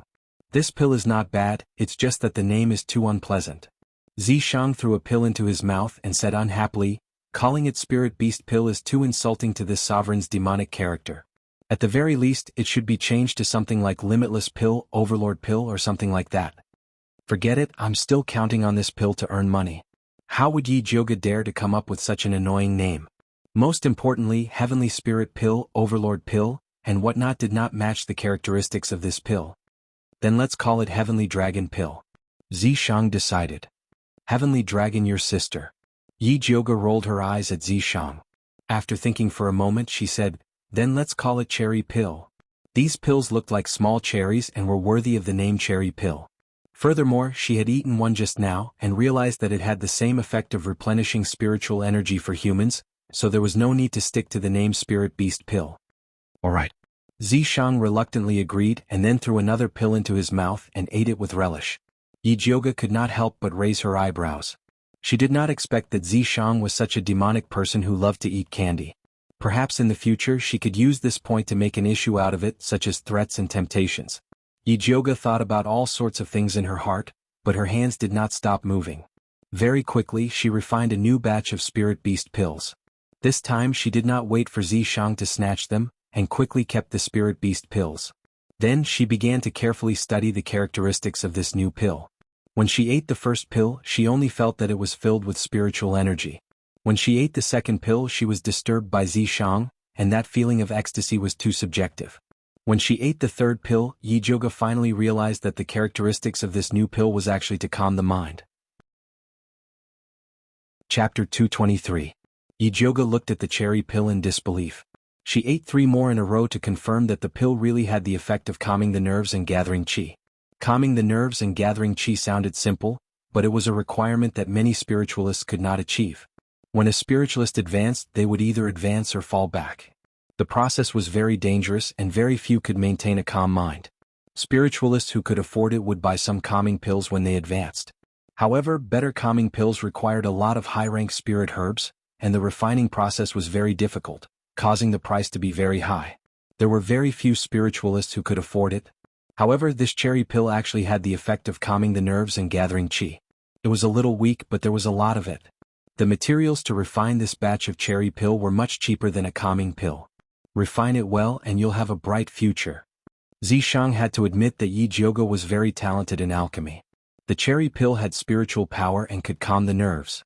It was good for him, let alone ordinary people and spirit beasts. Of course, the delicacy was also an indispensable factor. Do you think this cherry pill's effect of calming the nerves and gathering qi can help Juni-chen get through the break-in period? Yijioga was still worried about Juni-chen. Yes. Zishang nodded. Then let's go find him. Yijioga made a prompt decision, took the pills and left. Zishang naturally followed her. Juni-chen was still living in the place where he was originally arranged to raise the poisonous earth dragon Gu. Luo Tian also stayed with him. The sun was high up in the sky, and the blazing sunlight shone on the ground. The courtyard was quiet, and only the sound of the poisonous dragons gnawing on their food could be heard. The spacious courtyard was filled with dustpans, which were filled with poisonous earth dragons that had advanced for the second time. The poisonous earth dragon, which used to be white and chubby, was now a bit more intelligent, and it ate the black fly grass ferociously. Yijioga and Zishang walked into the courtyard and were about to call someone. Suddenly they heard a child's sharp laughter from inside the house. It was obviously Juni-chen's voice. What's going on? Yijioga was shocked and walked into the house. Deep inside the dilapidated house, it was gloomy and dark. With his back facing the door, Juni-chen squatted on the ground and kept drawing circles. From time to time he would let out a strange and shrill laugh. The whole scene was indescribably strange. Luo Tian was lying in the doorway with a trace of blood at the corner of his mouth. His chest was not moving at all, as if he was already dead. Luo Tian. Yijioga's eyes narrowed. Just as he was about to rush in to check on Luo Tian, he was stopped by Zishang. Something's not right. Zishang frowned and a solemn expression appeared on his handsome face. Isn't that obvious? Yijioga was anxious. How was this not right? This was simply eerie and terrifying. Zishang ignored Yijioga and flicked his finger at Juni-chen. Before the black spirit force could even touch Juni-chen, it was repelled by an invisible force. Then Juni-chen's figure suddenly disappeared. In the next moment he actually pounced towards Yijioga like a ghost. Yijioga reacted very quickly, and a purple spirit light barrier appeared around him. Boom! The spiritual light barrier shattered into countless rays of light. Sharp nails appeared on Juni-chen's small hands. After breaking the spiritual light barrier, he directly stabbed towards Yijioga's chest. Yijioga's breath stagnated. She never thought that Juni-chen would kill her, but it was a bit too late to make a move now. Fortunately, Zishang was by her side to protect her. His well-defined palm pushed outwards, and the black and purple spirit force turned into a shield that blocked Juni-chen's attack. After Juni-chen failed, he immediately retreated and wanted to escape. Zishang lightly clenched his fist, and the black and purple shield suddenly exploded, turning into a giant net that enveloped Juni-chen. Ow, ow. Juni-Chen let out a beast-like howl and kept struggling in the giant net. Yijioga calmed down and looked carefully. Only then did he realize that Juni-Chen's eyes were blood red, and his small face was very frightening. The strangest thing was that between his eyebrows, there was actually a blood pouch the size of a thumb that looked like a heart. He's being controlled by the bloodthirsty ancestor.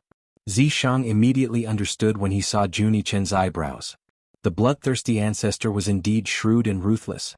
He actually hid a move in that drop of blood essence. Juni-Chen seemed to have successfully refined the bloodthirsty ancestor's blood essence, but in his weakened state, he was fiercely attacked by the bloodthirsty ancestor, which was why he suddenly lost his mind and attacked Yijioga. Yijioga opened his spiritual eye and looked carefully at the blood pouch.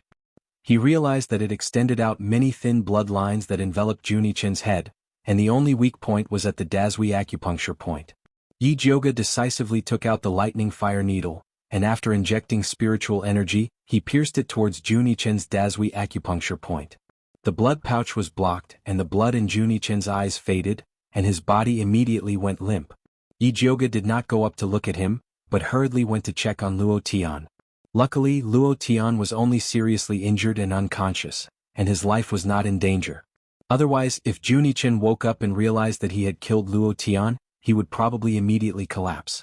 Gee! An even weaker sound came from Luo Tian's neck. Yijioga took a look and saw that half of Xiao Hong's body was broken, and it was on the verge of death, but it was still continuously shouting, "Save my master! Your master is fine and you will be fine too." As Yijioga said that, he crushed a cherry and sprinkled it on Xiao Hong's broken body. Goo worms did not need to be consumed orally, and it had the same effect when used externally. Xiao Hong, who was about to lose consciousness from the pain, smelled a sweet smell, and it quickly fell into a blissful sleep.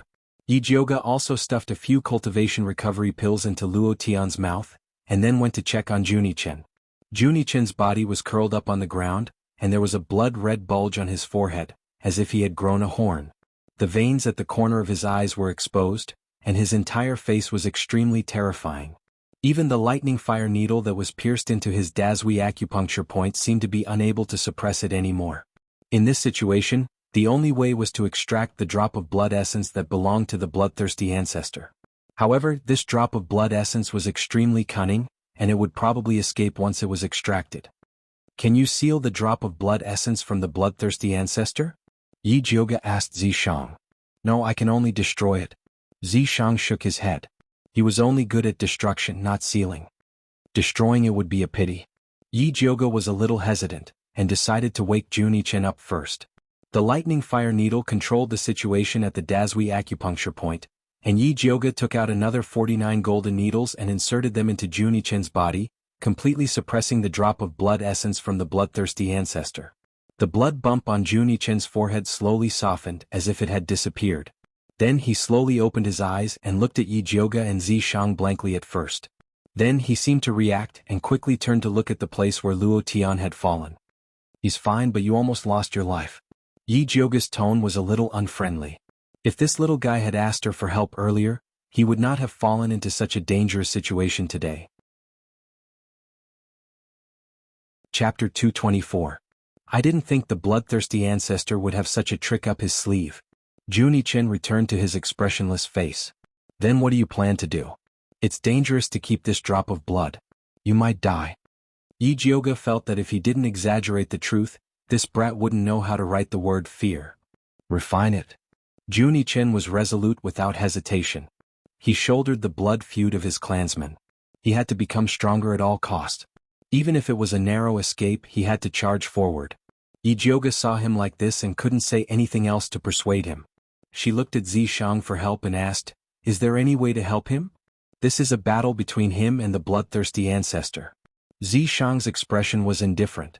If he couldn't even refine this drop of blood, how could he talk about revenge? "That's right. This is my hurdle. I can overcome it myself." Juni-Chen stood up and pulled the thunderfire needle from behind his neck. The other golden needles fell to the ground. Yijioga made a hand seal and took back the thunderfire needles and golden needles. Then he took out the cherry pill that he had just refined and said to Juni-Chen, "This is my new spirit beast pill. I hope it can help you." "Why is it red?" Juni-Chen opened the bottle and looked at Yijioga in confusion. "This is a modified formula. I guarantee you'll be satisfied. Yi Jioga didn't explain. Only those who had tasted it would know. Juni-chan ate one doubtfully. Then, his eyes widened in disbelief. See. It calms the nerves and gathers chi. Yi Jioga was slightly proud. It seemed that Juni-chan knew his stuff. Juni-chan didn't hear what Yi Jioga said. He poured a bottle into his mouth and swallowed it without chewing. The drop of blood also felt something was wrong. It split into two and turned into two blood-red tentacles that emerged from Juni-chan's forehead. Juni-chan sat down cross-legged. His abdomen began to bulge. A golden-red light shot out from his abdomen and headed straight for the two blood-red tentacles. The two blood-red antennae shrank back and split into two as they began to flee in different directions. The golden-red light chased after the one on the left and swallowed it in no time. The blood-red tentacle on the right suddenly burst forth, breaking through the skin on Juni-chan's neck and flying out. Juni-chan calmly opened his mouth, and the golden natal goo flew out aggressively. It opened its mouth wide and swallowed the escaping blood essence in one gulp. Juni-chan's vital goo had already undergone a huge transformation. His head had completely evolved into a human head, and his face, which resembled Juni-chan's, was filled with a triumphant expression. Apart from its head, it had even evolved to have two thin arms, and below that was its insect body. It flew back to Juni-chan's head and laid there shouting, "Do you have any more of those cherry pills? Give me another stack." Juni-chan silently raised his hand and poured two cherry pills into his mouth. The natal goo screeched and turned into a beam of golden light, entering Juni-chan's mouth. "Did you succeed?" Yi Jioga asked. Juni-chan nodded silently, then took out a red cloth bag from his bosom and threw it towards Yi Jioga.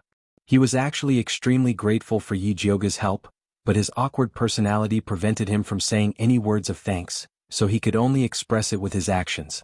Zishang grabbed the cloth bag and opened it. It turned out to be half a treasure map. "Brat, at least you know what's good for you." Yi Jioga unceremoniously put away the treasure map. "I still need to consolidate my cultivation. I'll leave Luo Tian to you." Juni-chan was even more impolite than Yi Jioga. After throwing Luo Tian to Yi Jioga, he prepared to return to his room to continue cultivating. "Wait, have you finished helping me with Dongfang K's matter?" Yi Jioga called out to him. "Dongfang K's poison has been completely removed," Juni-chan said without turning his head, then entered the room and closed the door. Yi Jioga couldn't just leave him like that, so he could only helplessly stand guard at the door. "Sit here." Zishang waved his hand and two chairs appeared in front of them. Yi Jioga and Zishang sat side by side, then asked, "What do you think Bloodthirsty Ancestor will do after he receives the news that we're going to attack Blood Cloud Peak with great fanfare?" Zishang pondered for a moment, then said, "He'll probably think about how to use this opportunity to eat more people. He's treating us like vegetables." Yi Jioga didn't believe that Bloodthirsty Ancestor was that strong. If he was really that strong, he would have ascended to the heavens long ago. Why would he stay in Blood Cloud Peak? "If it's me, that's what I'll do," Zishang said matter-of-factly. "I'm not asking you, I'm asking Bloodthirsty Ancestor." Yi Jioga was speechless. "I'm not Bloodthirsty Ancestor. If you want to know, go ask him yourself." Zishang refused to answer Yi Jioga's stupid question. Blood Cloud Peak Blood Pool. Bloodthirsty Ancestor was currently cultivating in the large blood pool in the center. Lu Yunfei and Old Man Su's bodies were soaking in two small blood pools beside him. At this time, more than half of their bodies had dissolved, leaving only two heads floating above the blood pool. The scene was extremely terrifying. Soon, the two heads dissolved as well, turning into two extremely thick bloody lights that gathered at the center of Bloodthirsty Ancestor's body. These two bloody lights were the most critical moment of his cultivation method. Bloodthirsty Ancestor calmed his mind and prepared to fuse with them. However, at this moment, his heart suddenly shrank and the meridians in his body froze. As soon as the two bloody lights entered, the rest immediately disappeared. Damn it. Bloodthirsty Ancestor's cultivation failed, so he went crazy with anger. The blood pool bubbled like boiling water.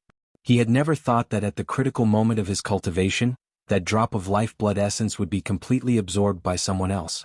Even the contingency he had left behind was eliminated. Skinny Monkey was guarding outside. Hearing the Ancestor's rage inside, he was shocked. He had been guarding Bloodthirsty Ancestor for so many years, but he had never seen the old man make a mistake during his cultivation. "Ancestor, what's wrong?"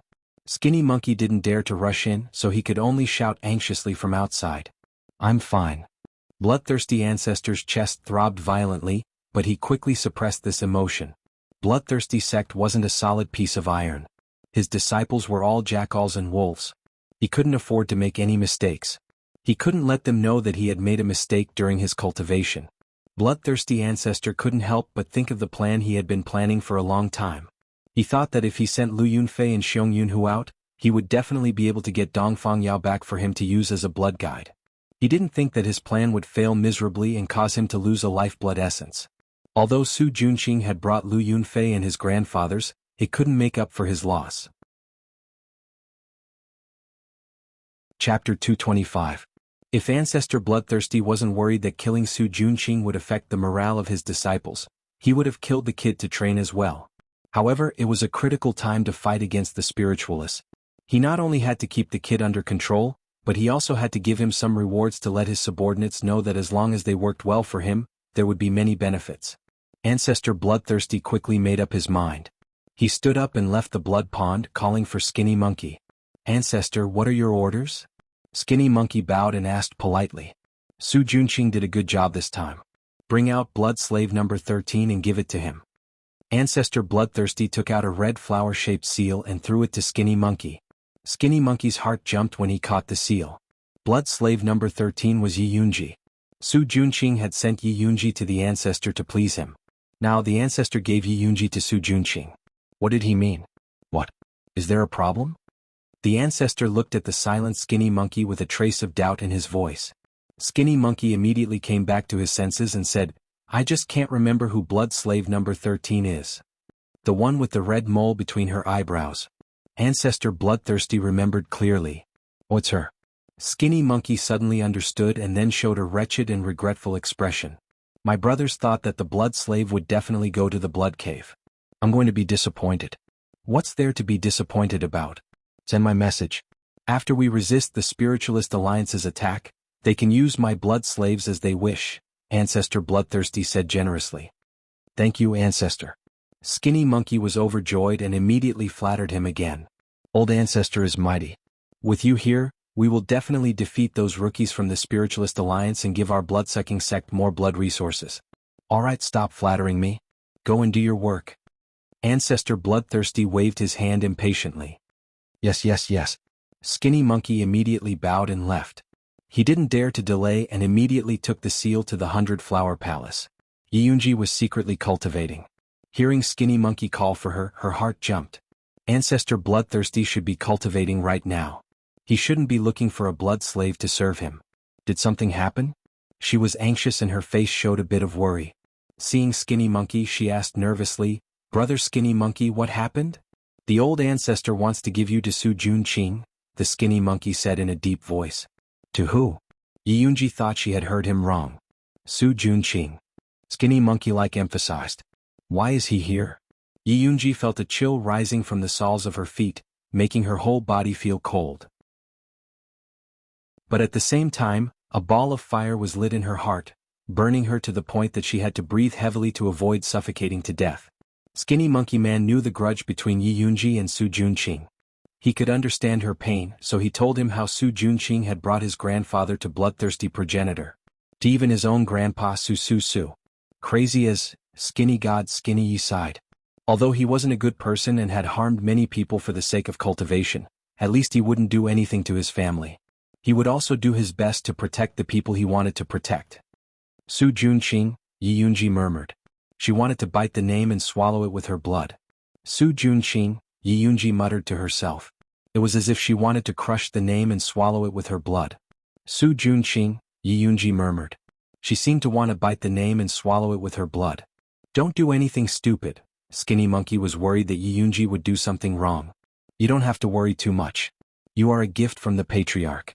Su Junqing would never dare to kill you," Skinny Monkey said softly. "I would rather he killed me." Yi Yunji's voice sounded like she was weeping blood. Tears flowed down her fair and beautiful face. Her tears were sincere, but most of them were for Skinny Monkey. The Skinny Monkey-like man was distressed. He quickly comforted Yi Yunji. "I know you're upset. But don't worry, Su Junqing won't live for long. After we defeat the Spiritualist Alliance, the ancestor will not spare him." Skinny Monkey had served Ancestor Bloodthirsty for many years. He knew what Ancestor Bloodthirsty was thinking. He knew that Ancestor Bloodthirsty would not tolerate a failure like Su Junqing. I hope I can live until then. Yi Yunji wiped her tears and took out something from her pouch. She gave it to Skinny Monkey and said, "Brother Skinny Monkey, thank you for taking care of me. I don't have anything to thank you, so take this as a memento." Skinny Monkey took it and saw that it was a small wooden carving. The carving was of a lively monkey. "I will save you from here." Skinny Monkey held the monkey carving in his hand and said to Yi Yunji as if he was making a vow. Yi Yunji just smiled. There was a bit of helplessness and a bit of gratitude in her eyes. "Let's go." Skinny Monkey suppressed his excitement and walked toward Su Junqing's room. Yi Yunji followed him silently. Soon, the two of them arrived in front of a dilapidated room. They knocked on the wooden door above. "Who is it?" Su Junqing's voice came. "Brother Su, it's me, Skinny Monkey." Skinny Monkey's attitude was familiar and his voice was normal. Su Junqing hurried to open the door and greeted him enthusiastically. "Oh, it's Brother Skinny Monkey. What brings you here?" Then he glanced behind Skinny Monkey and saw a blood slave with a slender body. Her head was lowered, and her long black hair hung on both sides. He couldn't see her face clearly. "This blood slave number 13 is a gift from Ancestor Bloodthirsty." Skinny Monkey took out the red seal Ancestor Bloodthirsty had given him and pretended to be envious. "Kid, you're the favorite of Ancestor Bloodthirsty. When you get rich, don't forget to mention your brother." "Don't say that, Brother Skinny Monkey. I need to rely on you in the future," Su Junqing said modestly. "All right, don't stand on ceremony with me. Take this seal, drip a drop of blood on it and then stamp it on this blood slave's body. She's yours now. This is a reward from the ancestor himself. You better enjoy it, kid." Skinny Monkey suppressed his heartache and pretended to be happy. He handed the seal to Su Junqing and said goodbye to him after a round of flattery. "Take care, Brother Skinny Monkey." After Su Junqing saw Skinny Monkey off, he took the red seal and looked at the blood slave the Ancestor Bloodthirsty had given him. Although he couldn't see her face because her head was lowered, he could see that her body wasn't bad. Moreover, she was full of blood and flesh. Su Junqing knew that Ancestor Bloodthirsty only sucked blood and never had sex. These blood slaves were still very clean. "Raise your head. Let me look at you." Su Junqing's voice was gentle like a lover's murmur. Chapter 226. Su Junqing had his own plans. This blood slave had served the bloodthirsty progenitor for a long time, so she should know something. He had just arrived at Blood Cloud Peak and needed someone to provide information. This blood slave was a good choice. The blood slave slowly raised her head. Her cloud-like hair fluttered along with her movements and fell on her cheeks, revealing a beautiful face. The red mole between her eyebrows was as dazzling as cinnabar under the candlelight. "Yun Yunji." Su Junqing's eyes widened as he looked at Yi Yunji in disbelief.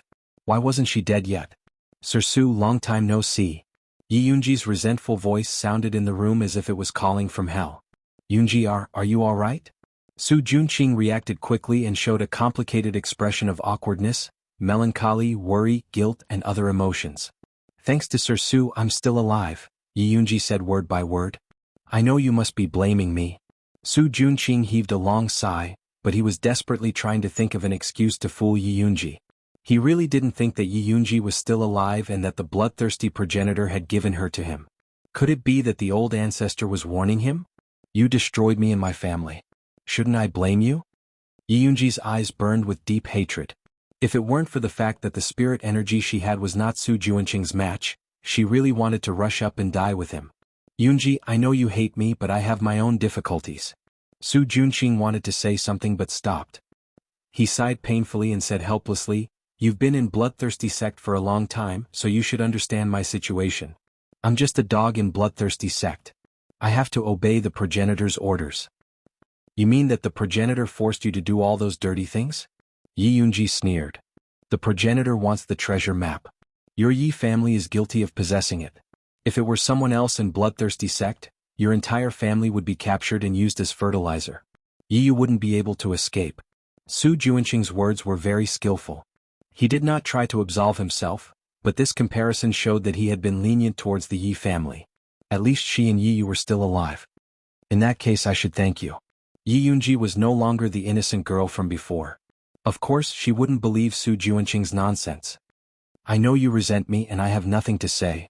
Since old ancestor has returned you to me, I will definitely treat you well in the future and make up for my mistakes. Su Juanqing's handsome face was filled with gentleness and determination to make up for his mistakes. Aha, do you really think that ancestor gave me to you to reward you? Yi Yunji laughed sarcastically, then said with a malicious tone, actually, he just wants to stabilize the morale of the army. After this incident, you will die without a doubt. Su Juanqing's pupils shrank as he asked, what do you mean? You know forefather Bloodthirsty's temper very well. He doesn't accept losers. Yi Yunji looked at Su Juanqing's pale face and felt really good. The failure of the Alchemy City plan has nothing to do with me. It's all because Yi Jioge is too cunning.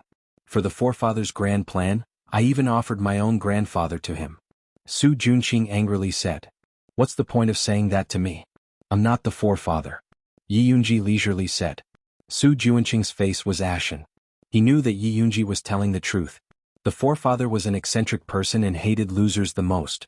Especially since the Alchemy City plan was related to his advancement, he couldn't afford to make any mistakes. Lu Yunfei and Xiong Yunhu were both dead, and he was the only one left alive. Su Juanqing originally wanted to take Lu Yunfei's corpse and escape, but his bewitching art had reached a critical point. He had to come back for the next merit law. After thinking about it, Su Juanqing finally came up with a way to use the old man as an apology. The bloodthirsty ancestor praised him for his filial piety. Although the forefather didn't punish him for his negligence, he didn't give him the bewitching art either. Su Juanqing already had a bad feeling in his heart, but Yi Yunji's words frightened him even more. Yunji, you have to help me this time. Su Juanqing pinched Yi Yunji's shoulder, his eyes flashing red. This was the sign of the bewitching art activating. Yi Yunji stared into Su Juanqing's eyes and began to feel dizzy. This familiar feeling immediately told her that Su Juanqing was using the bewitching art on her again. The bewitching art had a lot to do with the fact that she was so hell-bent on following this heartless man. She had been thinking about revenge day and night, so how could she not be on guard against Su Juanqing's move? Yi Yunji clenched her fists hidden in her sleeves. Her red fingernails smeared with heart-devouring powder pierced her palm. The unique pain of the heart-devouring powder immediately pulled her back to reality. Yi Yunji was clear-headed, but she still had a confused expression on her face. She answered Su Juanqing's question in a daze. The forefather's cultivation failed. The blood lotus is about to mature, the spiritualist alliance is waiting for an opportunity, and the bloodthirsty sect is wavering. Su Juanqing listened to the good news coming out of Yi Yunji's mouth, and his face revealed a crazy expression. In this way, not only could he take advantage of the alliance's attack on the bloodthirsty sect to get the complete bewitching art, but he could also get more benefits. Furthermore, he could obtain more benefits such as the precious blood lotus flower.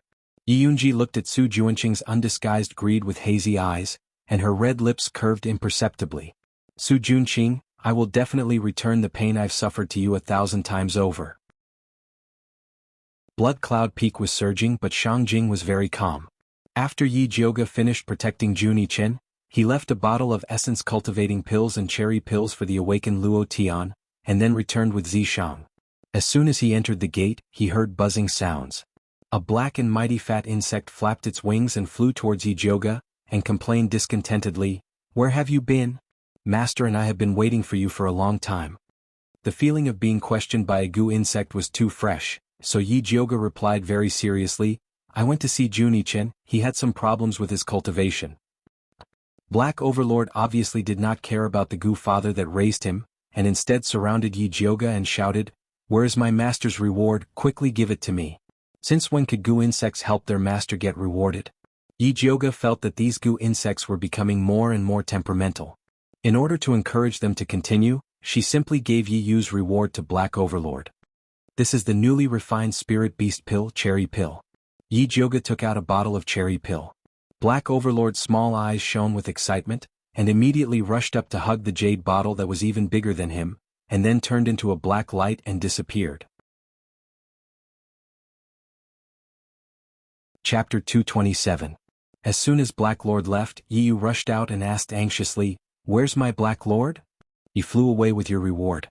Yi Jioge pointed in the direction where Black Lord had disappeared. "That stupid goo got ahead of me again." Yi Yu was so angry that his face turned black. That Black Lord had no control over himself.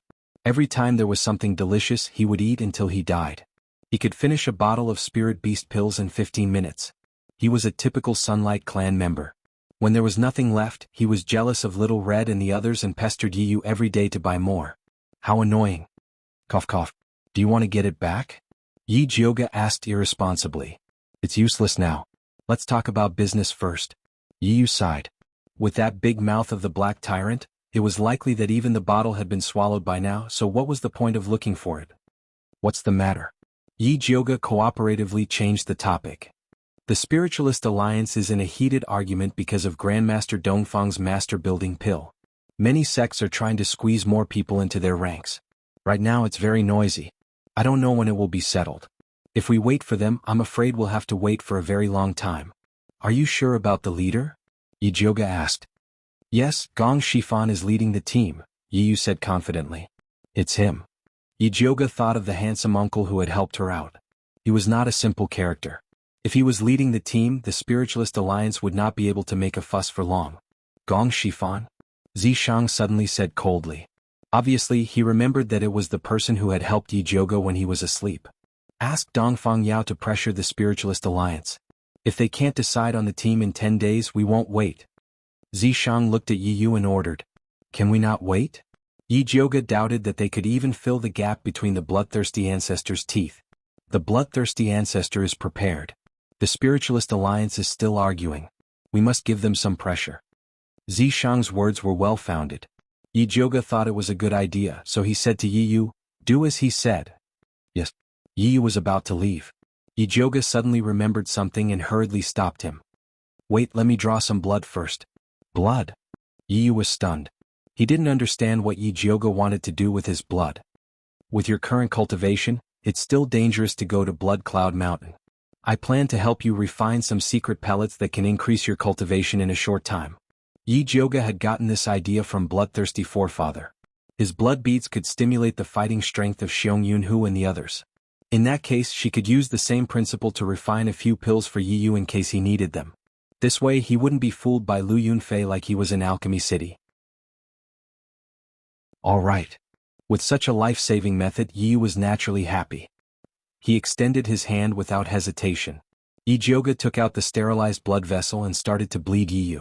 Young miss, if you refine pills for us every day, will it affect your cultivation? Yi asked carefully. This question had always been in his heart. Other alchemists and spiritualists cultivated in seclusion, constantly improving their pill refinement and cultivation. Very few of them were distracted. However, young miss did many things personally and often fought with them on the front lines. How would she have time to cultivate like this? You don't need to worry about this. I know what I'm doing. Yi Jioga couldn't tell Yi that it wasn't that she didn't want to cultivate. It was because she was poisoned by the 9-layer bone shatterer. Cultivating too much would easily cause her dantian to explode. At that time she wouldn't even know how she died. Speaking of which, when she went to find Yi Yuxuan last time, she actually forgot whether he was the one who poisoned her. To be honest, Yi Jioga didn't think it was Yi Yuxuan. At that time she was so young. If Yi Yuxuan wanted to kill her, it would be as easy as flipping his palm. He didn't need to use such a high-end and special poison. However, she still needed to ask him. Yi Jioga's mind was full of thoughts, but her hands didn't stop moving. Soon she gave Yi a bottle of blood. Is this enough?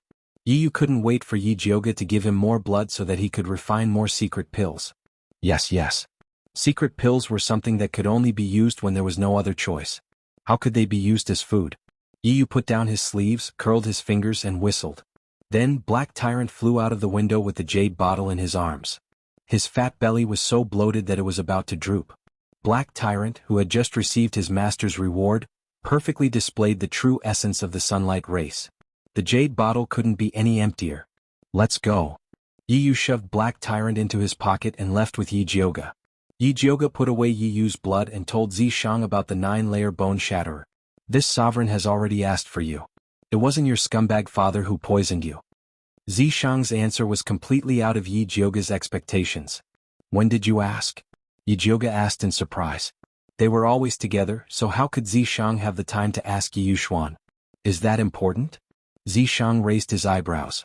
Alright, that's not important. Since it wasn't Yi Yuxuan who poisoned me, who else could it be? Yi Jioga was very confused. I suspect it was your mother, Yin Jiao. Zishang said something shocking again. You're saying it was my mother who poisoned me? Yi Jioga was about to explode. Could it be that not only did she have a scumbag father, she also had a scumbag mother? I'm guessing that your mother already knew that your scumbag father was harboring evil intentions. That's why she poisoned you with the 9-layer bone shatterer so that you would be able to survive. At that time, if Yi Jioge was still a talented first wife's daughter, she would most likely have been killed by Yi Yuxuan. Only by being a cripple would she be able to live longer. Only by staying alive would she have a chance to reverse the situation. Yi Jioge was silent. Although her impression of her mother was already very faint, Mother Qing often said that her mother looked weak on the outside but was decisive on the inside. It was indeed very likely that she would do such a thing. Although you can't cultivate quickly right now, if you completely remove the 9-layer bone shatterer, you will be reborn and become an overlord spirit body. Zishang said. Not only was the overlord spirit body an excellent aptitude for body tempering, it was also extremely good for spiritual energy cultivation. Then how do I completely remove the 9-layer bone shatterer? Yi Jioge asked anxiously. There was always a ticking time bomb in her dantian, causing her to always feel extremely uneasy. Cultivation is not something that can be rushed. First, open up your meridians. When we dual cultivate, this sovereign will help you force out the second poison. Zishang was not anxious at all. Now that he had successfully transformed, he could always stay by Yi Jioge's side to protect her, so she could take her time. Chapter 228. You're not in a hurry, but I am. With Zishang's previous unreliable behavior, it would be strange if Yi Jioge believed him. Don't even think about cultivating it. Use the white bone fire to refine your Thunder Snake illusionary whip. It will also increase your combat power. Zishang's voice was very sincere, but his attitude was very perfunctory. Really? Yi Jioge took out the Thunder Snake illusionary whip from her waist. After a period of refining, this demonic weapon seemed to be more intelligent. The snake eyes on the handle faintly flashed with light. The snake body kept moving, but it was still a bit away from advancing. If you can get a 4th-rank Dark Soul Grass and refine the Thunder Snake illusionary whip, not only will it advance, it will also gain a Poison Fog skill. Zishang said. There is no Dark Soul Grass on the market in Thunder Country. Where can I find it? Yi Jioge was depressed. Dark Soul Grass only grew in the nests of poisonous demonic beasts. Now that all the high-level demonic beasts were in the demonic race's territory, it was very difficult to find it. If there is a chance, this sovereign will go back to the demonic race and help you get a stack. But this chance would have to wait for a long time. He could not show himself in the demonic race now. Forget it, I will think of a way. Yi Jioge shook her head. Zishang complained every day that she did not have enough demonic power. Unless it was absolutely necessary, she could not bear to order him around. Yi Jioge put away the Thunder Snake illusionary whip and began to organize the pills she needed to refine. Previously, Luo Tian had mentioned to her that Bloodthirsty Sect had a mountain protection formation. Not only did it gather all kinds of miasma, poisonous gas and bewitching gas, it also raised a large group of extremely vicious blood mosquitoes. It was very dangerous. Yi Jioge wanted to refine a high-grade pill that could expel poison and ward off insects. But the 3-star nether grass needed for this pill was not sold in Thunder Country. She was thinking if she should let Yi Yu buy some from other places. Just as Yi Jioge was organizing things, Mother Qing's voice came from outside. Eldest miss, the Gong family has come to visit. Do you want to go out and meet them? Gong family? Yi Jioge put down the brush and looked at Zishang. Zishang looked outside and said lazily, It's Gong Shifan and Gong Honglei. There are also a few small fries. Why did Gong Shifan come to find me? Yi Jioge felt strange. She tidied up her appearance and walked out of the house. Zishang naturally stayed by her side. Wait. Yi Jioge stopped and said to Zishang, Observe from the shadows and act according to the situation. Gong Shifan was a spirit master and had seen a lot of things. She was worried that Purple Deceased Sword would expose himself. All right. Zishang was indifferent to this and he immediately concealed himself. Although Yi Jioge couldn't see him, he could feel that he was by his side. He immediately calmed down and walked towards the hall. In the main seat of the hall sat a tall and thin man with deep eyes and a temperament like a mountain. His brows were filled with the vicissitudes of life, and his body had a very special attraction. It was Gong Shifan. Beside him was Gong Honglei. Behind them were a man and a woman who were both advanced spiritualists. The man was wearing blue clothes and was about 25 years old. He was quite handsome, but his eyes were a little unfocused. The woman was wearing a light yellow dress and was in her early 20s. She wasn't tall, had high cheekbones, slender eyes and a slightly flat nose. Her looks were very average and even a little ugly. She had a rather high-rank storage bag on her waist, and her ugly face was full of arrogance. Seeing Yi Jioge come out, the woman suddenly revealed a look of disdain and even let out a cold snort. Although Yi Jioge felt that it was a little strange, he ignored her and bowed to Gong Shifan. Jioge greets Master Gong. May I know what instructions Master Gong has for me today? I don't dare to give you instructions. I was just passing by and came to visit young Lady Yi. Gong Shifan smiled and pointed at Gong Honglei. This is my nephew Honglei. I believe young lady recognizes him. Yes. Yi Jioge nodded and greeted Gong Honglei. Young Master Gong, long time no see. Young lady, long time no see. Gong Honglei smiled and looked at Yi Jioge with sincere and grateful eyes. Gong Shifan then introduced the man and the woman. This is Danyang Sec's Qiao Xiaohua and Yu Lingjun. Jioge greets the two of you. Yi Jioge greeted them indifferently. Yu Lingjun impolitely sized Yi Jioge up and said arrogantly, Are you Yi Shanshan's sister? The younger sister is shameless, but the older sister looks more like one. Her words were very impolite, full of contempt and humiliation. Young lady Yu, what do you mean? Yi Jioge's face sank. Yu Lingjuan's slap was about to hit her face. If she didn't react, others would think that she was easy to bully. Danyang Sec's ancestor Lingyun is my grandfather. Yu Lingjun said proudly. Danyang Sect ancestor Lingyun? Yi Jioge suddenly remembered that wasn't the place where Yi Shanshan was sent to be a concubine. This was a disgusting misunderstanding. Her younger sister was a concubine and her older sister, who had the same surname, was looked down upon. It was all because of Yi Yuxuan. Young lady Yi has already established her own sect and has nothing to do with the Yi clan. Don't mix them up. Gong Honglei frowned and looked at Yu Lingjun unhappily. Yu Lingjun disdainfully said, If she has nothing to do with it, then why can't she change her surname? This has nothing to do with young lady Yu. Yi Jioge was just short of saying that she was a busybody. Who said it has nothing to do with young lady Yu? Your younger sister is shameless and seduced my grandfather. Your Yi clan's upbringing is truly disgusting. Yu Lingjun wanted to say more but she was stopped by Qiao Xiaohua. Junior sister, stop talking. Qiao Xiaohua signaled Gong Shifan with his eyes.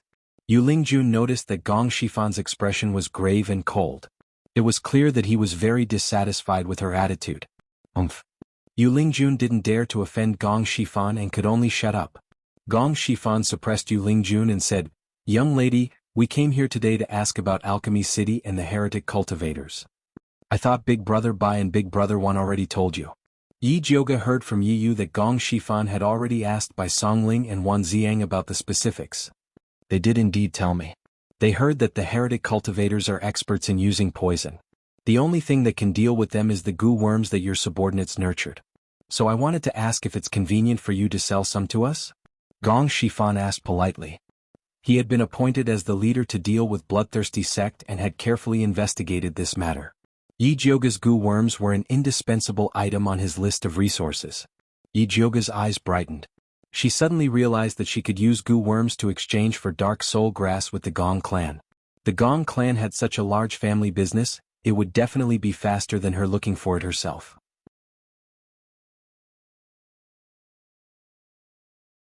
Chapter 229. Yi Jioge was thinking about how to bring this up when Yu Lingjun suddenly said, Fighting against heretic cultivators is everyone's responsibility. Do you want to take money? Yi Jioge raised his head in surprise. Who gave this person so much face to ask for something for free? That's right. Aren't you known as the hero fighting against heretic cultivators? Are you not even willing to give me something like this? Yu Lingjun said matter-of-factly. She just didn't like Yi Jioge. He was just the elder sister of a lowly concubine, yet he was in the limelight in Alchemy City. This time, the Spiritualist Alliance was going to eradicate bloodthirsty sect. The competition in the alliance was so fierce that even her position was squeezed in with great difficulty. However, Yi Jioge easily occupied a spot and even made the leader Master Gong look at him in a different light. Those goo worms were just some unorthodox methods, yet he still dared to use them as a condition. He was simply shameless. Qiao Xiaohua didn't try to dissuade his junior sister this time. Although their Danyang sect was famous for alchemy, master establishment pills were also very scarce. Yu Lingjun had an elder grandfather, so she had an advantage in this aspect. He didn't have a backer, so he could only rely on himself. Thus, he was determined to get this master establishment pill. In his eyes, Yi Jiuge was a competitor. Weakening the competitor's strength was also very good. Gong Honglei was also stunned by Yu Lingjuan's shamelessness. After a while, he said angrily, "Who do you think you are to make people selflessly contribute?" "Young Master Gong, I'm talking to Miss Yi. Why are you so agitated?" Yu Lingjuan's gaze swept back and forth between Gong Honglei and Yi Jiuge. Then she muttered in a voice that everyone could hear, "The younger sister is shameless, but the older sister is no better." You. Gong Honglei's face turned red with anger. If it wasn't for the fact that Yu Lingjun was a woman, he would have struck her. "Miss Yu, please behave yourself. Young Master Gong and I are just friends." After Yi Jiuge solemnly clarified his relationship with Gong Honglei, he said to Gong Shifan, "But Miss Yu is right. Dealing with bloodthirsty sect is everyone's matter. Those who have the ability should contribute. I'm willing to give the goo worms for free." "TSK, isn't it just a goo worm? You speak as if it's something amazing." Yu Lingjun sneered. "Enough."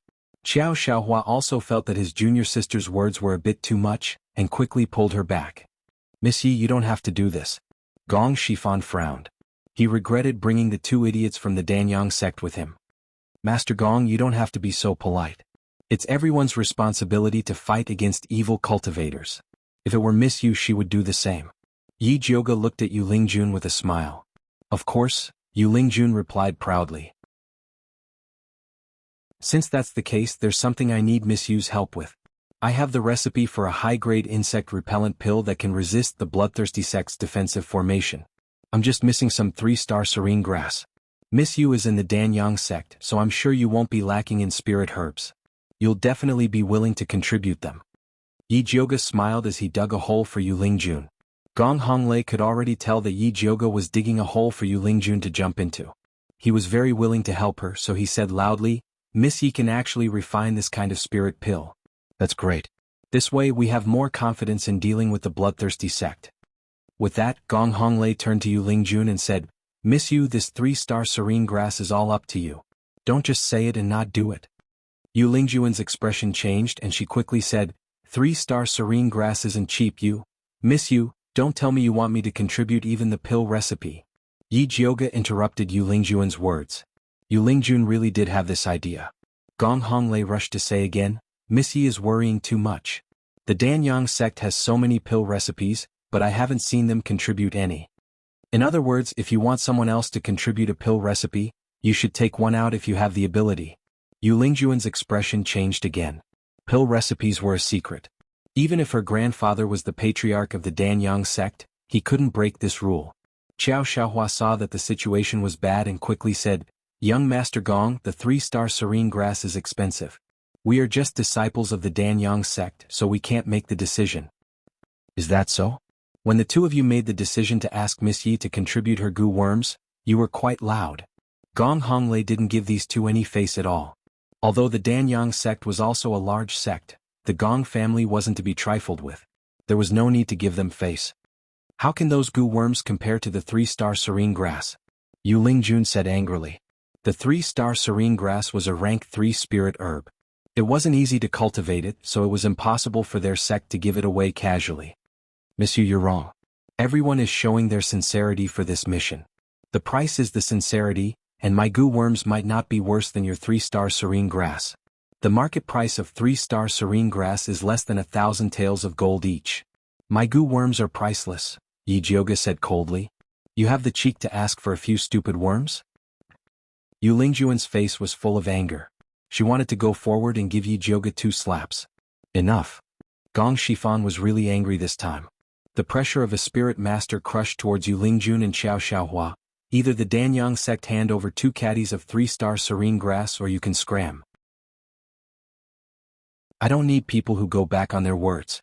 Master Gong, how can you do this? Yu Lingjun was so angry that her face was distorted. She was the direct disciple of the Danyang sect. Master Gong was actually chasing her away for the sister of a lowly concubine? Master Gong, my junior sister is young and insensible. Please forgive her. Qiao Xiaohua could see that Gong Shifan was really angry. If he persisted, he might really be kicked out. This was an opportunity that he had fought so hard for. He definitely couldn't take it back. Since it was Yu Lingjun's fault, He could only let her bear it herself. I'll give you 3 days to prepare. Gong Shifan said coldly. Yes. Xiao Xiaohua nodded helplessly and said to Yu Lingjun, Junior sister, let's go back first. Yu Lingjun stomped her feet and glared fiercely at Yi Jioga before turning around and leaving. Gong Honglei looked at the backs of the two of them and said angrily to Gong Shifan, Third uncle, these two people simply don't know what they're talking about. Are you really going to bring them along? If they're really willing to take the 3-star serene grass. Gong Shifan was non-committal. It's best if they're willing. Without the detoxification and insect repellent pill, it will be very difficult for us to deal with the bloodthirsty sect's protective mountain formation. Yi Jioga didn't just dig a hole to deal with Yu Lingjun. Chapter 230. I wonder if young Miss can explain this mountain guarding formation in detail? Gong Shifan's expression became serious. Their spiritualist alliance didn't have any information about this mountain guarding formation. Of course. Yi Jioga didn't hide anything and told him everything that Juni Chen told her. Gong Shifan was shocked when he heard that this formation was filled with obstacles and poisonous gas, and there were many hidden blood-sucking mosquitoes. It's actually so powerful. Yes, so I have to refine this poison-repelling and insect-repelling pill. Others didn't care, but Yi Jioga definitely had to refine it. Danyang sect doesn't have enough 3-star serene grass. I'll give you another batch. Please help me refine a batch of pills for 30 people. As for the goo worms I mentioned earlier, I'll buy them from you under my own name. Just name the price. Gong Shifan requested solemnly. He never thought of taking advantage of Yi Jioga. Master Gong is indeed straightforward. Forget about the payment. If possible, I hope you can help me find a dark soul grass. Yi Jioga was advancing by retreating. Gong clan had their own elixir shop in Baimu City. They definitely had a way to get it for her. No problem. Gong Shifan nodded without hesitation. Dark soul grass was precious, but it was worth it to win over Yi Jioga. Thank you. Yi Jioga nodded. It was easy to do things with straightforward people. Our team has about 15 people and will set off in 10 days. What's young Miss Ye's plan? Do you want to come with us? Gong Shifan asked. No need, we'll set off 5 days in advance. We'll go check the situation there first and meet up then. Yi Jioga originally wanted to move with Gong Shifan, but Yu Lingjuan's attitude made her change her mind. If the righteous sects were all arrogant people like this, she wouldn't go looking for trouble. Alright. Gong Shifan knew that Yu Lingjun and Xiao Xiaohua disgusted Yi Jioga, so he didn't force her and changed the topic. I heard Master Yun sent an expert to protect you, is that true? Yes. Yi Jioga nodded. I wonder if First Miss can introduce me? Gong Shifan said with a smile. Sorry, he's not in the residence. Yi Jioga said apologetically. That's a pity. Gong Shifan smiled regretfully.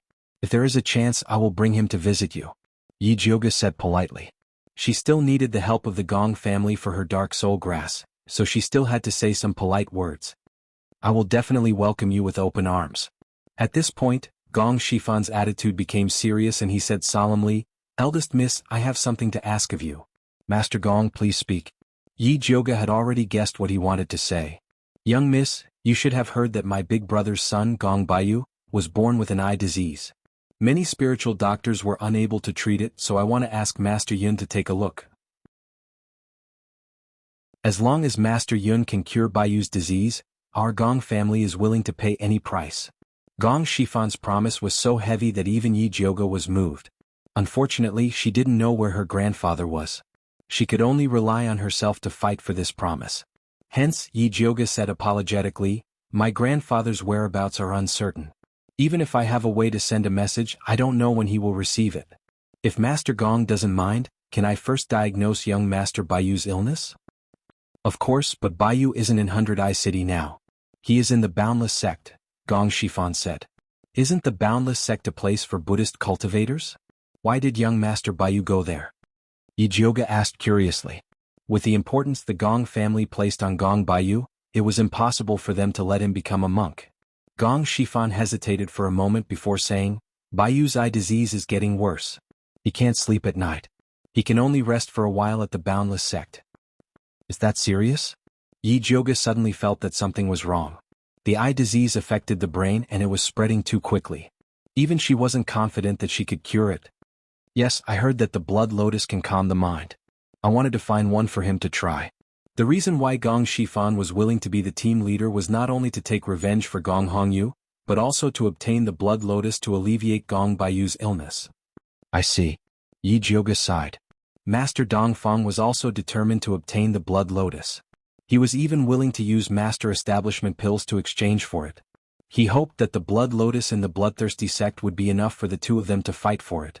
Gong Shifan chatted with brother Yi Jiu for a while longer. Just as he was about to leave, Gong Honglei, who had been silent all this time, suddenly said, "Eldest miss, I have a question but I don't know if I should ask it." "Young Master Gong, please speak," Yi Jiuge said politely. "You are the only descendant of the Yun family. Why don't you change your surname back to Yun?" Gong Honglei really wanted to ask this when Yu Lingjun humiliated Yi Jiuge. This. What was she supposed to say?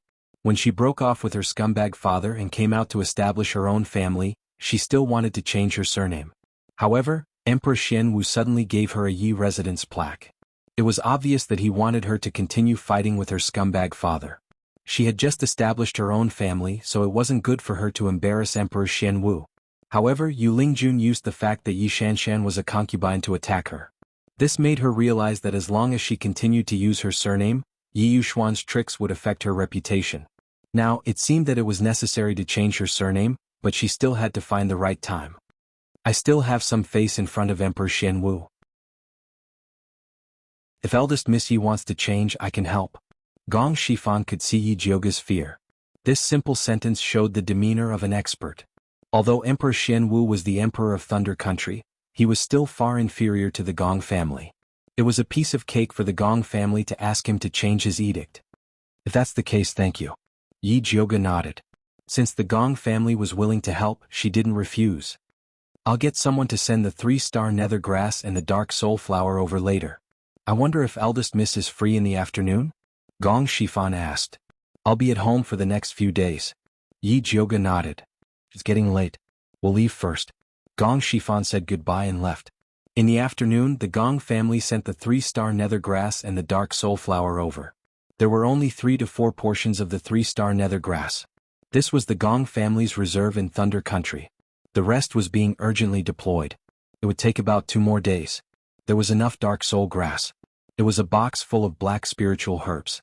The dense spiritual energy it emitted was like a black fog. The quality was very high.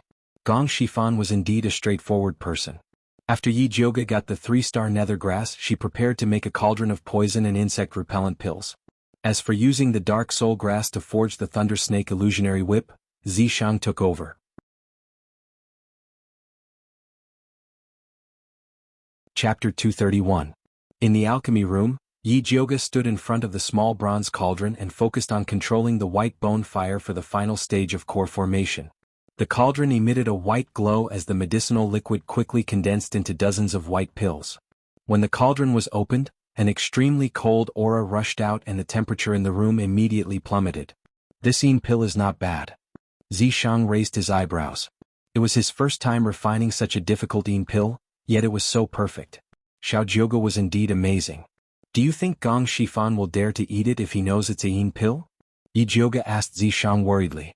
She did not tell Gong Shifan that the poison and insect repellent pill she refined was a Yin pill. This was because the Yin pill was not suitable for spiritualists and would feel uncomfortable eating it. However, the bloodthirsty sect's protective formation was too powerful and spirit pills could not resist it. Only the Yin pill could fight poison with poison.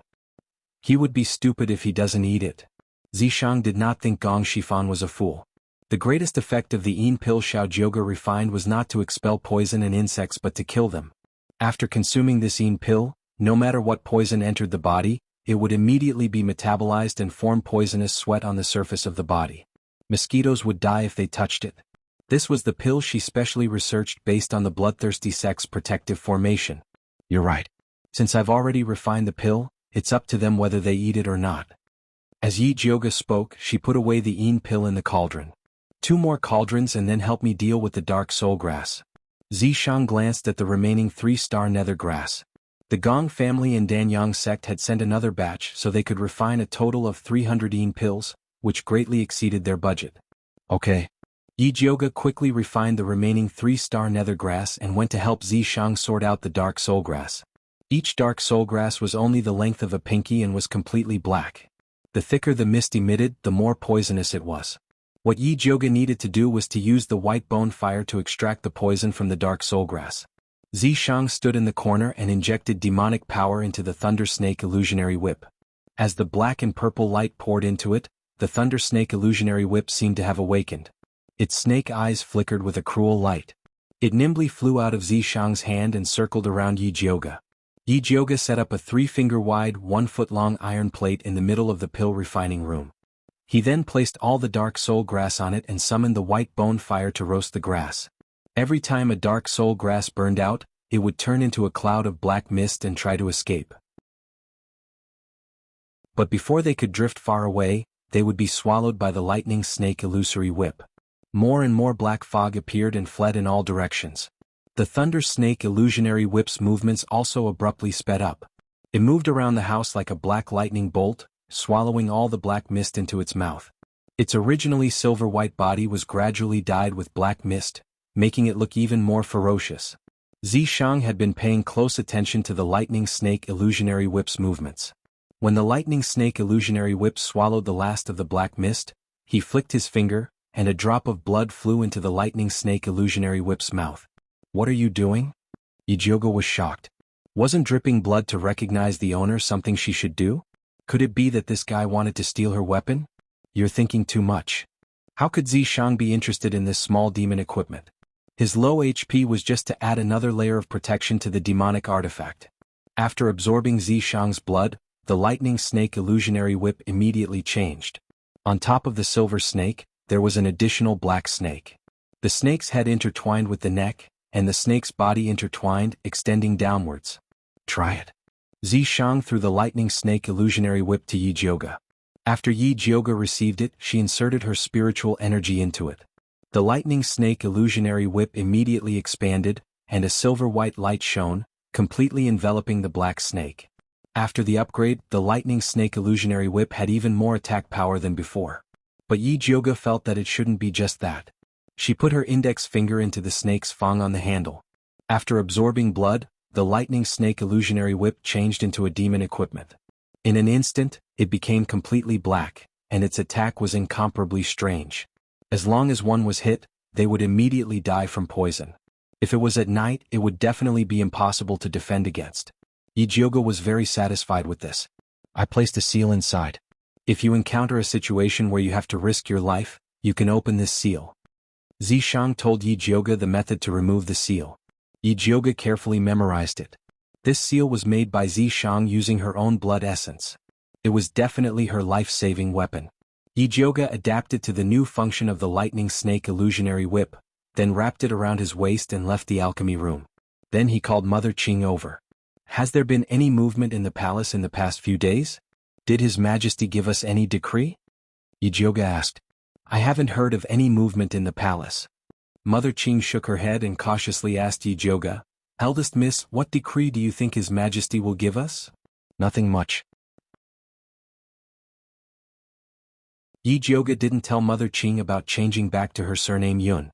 If the Gong family didn't handle this matter well, Mother Qing would definitely be very disappointed. "Won't you know after asking Gong Shifan?" At the same time, take a look at who the Spiritualist Alliance sent over. Zishang said beside Yi Jioga's ear. "All right." Yi Jioga nodded. The Spiritualist Alliance was the main force to deal with the bloodthirsty ancestor. She had to carefully understand their strength. If they were all swindlers like Danyang sect, then she would have to consider whether or not to cooperate with them. The Spiritualist Alliance's special encampment in Shangjing was at 17 West Main Street. It wasn't very far. Yi Jioga stored the 3 gu worms and 200 yin pills that Junichen sent over. Then he sat in the carriage with Zishang and headed towards the Spiritualist Alliance's encampment. When they were about to get off the carriage, Yi Jioga said to Zishang, "Same old method. Hide in the dark and act according to the situation." No. Zishang refused. "What?" Yi Jioga frowned. This guy was usually quite obedient. Why was he acting out today? No reason. Zishang directly got off the carriage and walked towards the gate. "Wait for me." Yi Jioga quickly followed. Did this guy still remember his identity as a guard? "Sorry, I forgot." Zishang quickly turned back into an obedient guard. He stood behind Yi Jioga without a sense of presence. Yi Jioga knocked on the door. The person who opened the door was a clever young man. When he heard that Yi Jioga was here to deliver pills to Master Gong, he said politely, "Master Gong is at the martial arts field. This way please."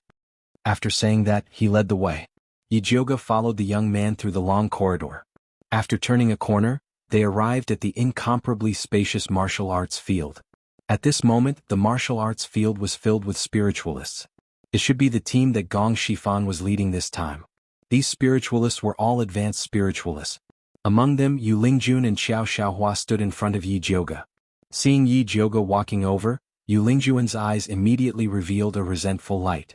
She lowered her head and said a few words to a young girl beside her. The young girl looked up at Yi Jioga in surprise. She immediately revealed a mocking expression and touched her companion beside her. Just like that, the spiritualists at the scene quickly noticed Yi Jioga's appearance.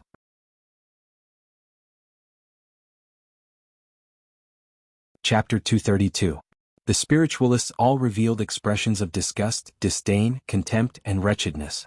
It was easy to imagine that Yu Lingjun would definitely promote her sister's reputation among them. To these proud sons of heaven, a woman who became an old man's concubine was a lowly good, even her sisters were lowly. Yi Jioga acted as if he did not see these malicious gazes, and only asked the young guard softly, "Where is Master Gong? Please wait for a moment, I will go and call Master Gong." The young guard turned around and entered the house, leaving Yi Jioga standing there. "I was wondering who it was, isn't this Miss Yi? What do you want today?" Yu Lingjun crossed her arms in front of her chest, and her attitude was sarcastic. "I am here to give Master Gong goo worms and pills." Yi Jioga smiled and said sincerely to Yu Lingjun, "I have to thank Miss Yu for the 3-star serene grass, or else I would not be able to successfully refine this poison-repellent pill." When Yu Lingjun heard this, her face immediately turned red. Because of the 3-star serene grass, she was severely reprimanded by her grandfather, saying that she was too willful and immature. The most despicable person was that Yi Shanshan, who pretended to blame her for everything and wanted to apologize to her. Although she did not want this bitch to apologize, she did not mind humiliating her. She did not expect her grandfather to protect this little bitch, and instead blame her for not knowing the rules and bullying her elders. When Yu Lingjun thought of this, she glared at Yi Jioga with even more hatred and shouted angrily, "Since that is the case, then quickly hand over the goo worms and pills." "Hand them to you?" Yi Jioga asked in surprise. Could it be that Miss Yu is in charge of managing the supplies? Of course not. Before Yu Lingjun could speak, a young man with a long sword on his back said, "Managing supplies is such an important matter, how can it be her turn?" "Bailey Moyen, what do you mean?" Yu Lingjun looked fiercely at the young man. "I mean it literally." Bailey Moyun looked at her as if she was not stupid enough to not understand human language, instantly angering Yu Lingjun half to death. Yi Jioga secretly sized up Bailey Moyun. He saw that Bailey Moyun had red lips, white teeth, and a handsome appearance. His pair of peach blossom eyes made him look rather distinguished, and the way he spoke also seemed to infuriate people to death. The man standing next to him was dressed in black. He was tall and had long black eyebrows. He looked cold and arrogant. Sensing Yi Jioga's gaze, he glanced at her expressionlessly. These two were the only ones present who did not show any malice towards Yi Jioga. Looking at the long sword on Bailey Moyun's back, it was very likely that he was from the same sect as Gong Honglei. It seemed that Gong Honglei had spoken good words about him to them. Other than the two men, the other spiritualists were like Yu Lingjun, they were very disdainful of her. Yi Jioga lowered his eyelids. He already had a plan in mind. "If you look down on me, you'll have a chance to cry." At this moment, Gong Shifan, who had received the news, walked out with Gong Honglei. He greeted Yi Jioga warmly. "Eldest miss, why are you free to come over?" "I'm here to give you pills and goo worms." Yi Jioga took out a wrapped box from his Chengkuan bag. "May I know how many goo worms there are in total?" Gong Shifan asked casually. Time was too tight. "I only managed to cultivate 3.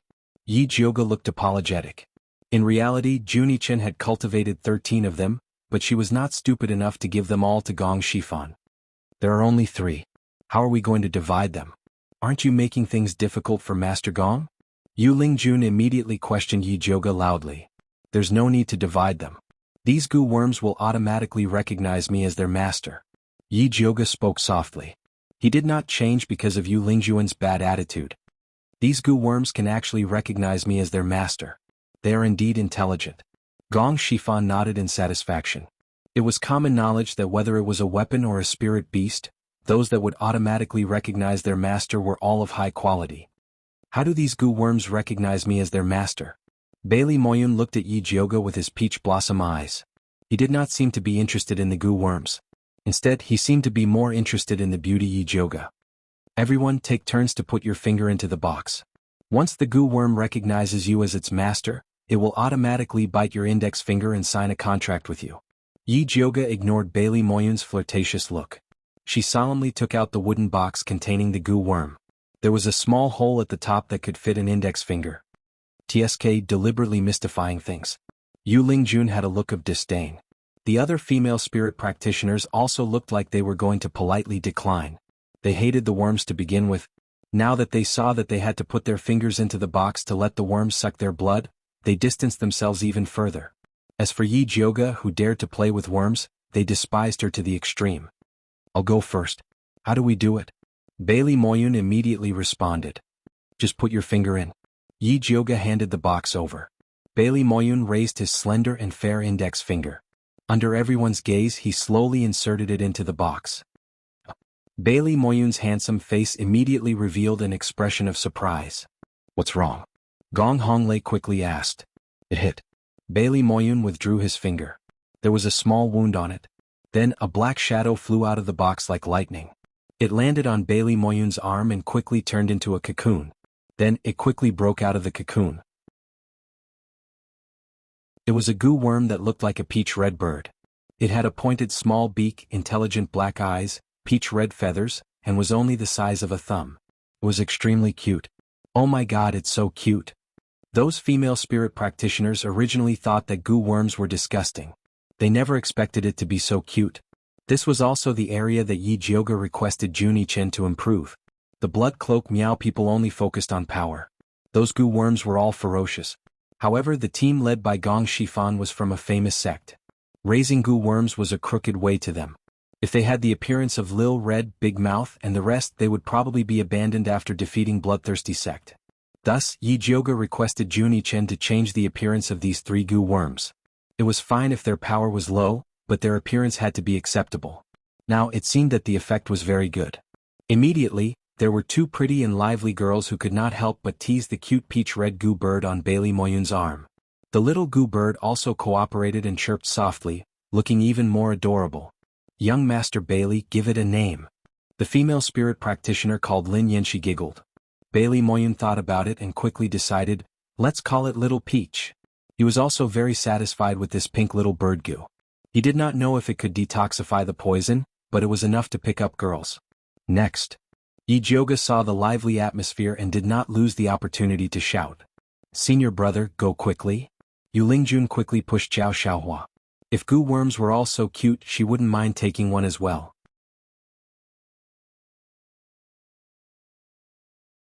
Chapter 233. Junior sister, watch me. Zhao Xiaohua said confidently. Although Yu Lingjun was a bit arrogant and not good-looking, he had to serve her well for the sake of the Lingyun ancestor. Go go.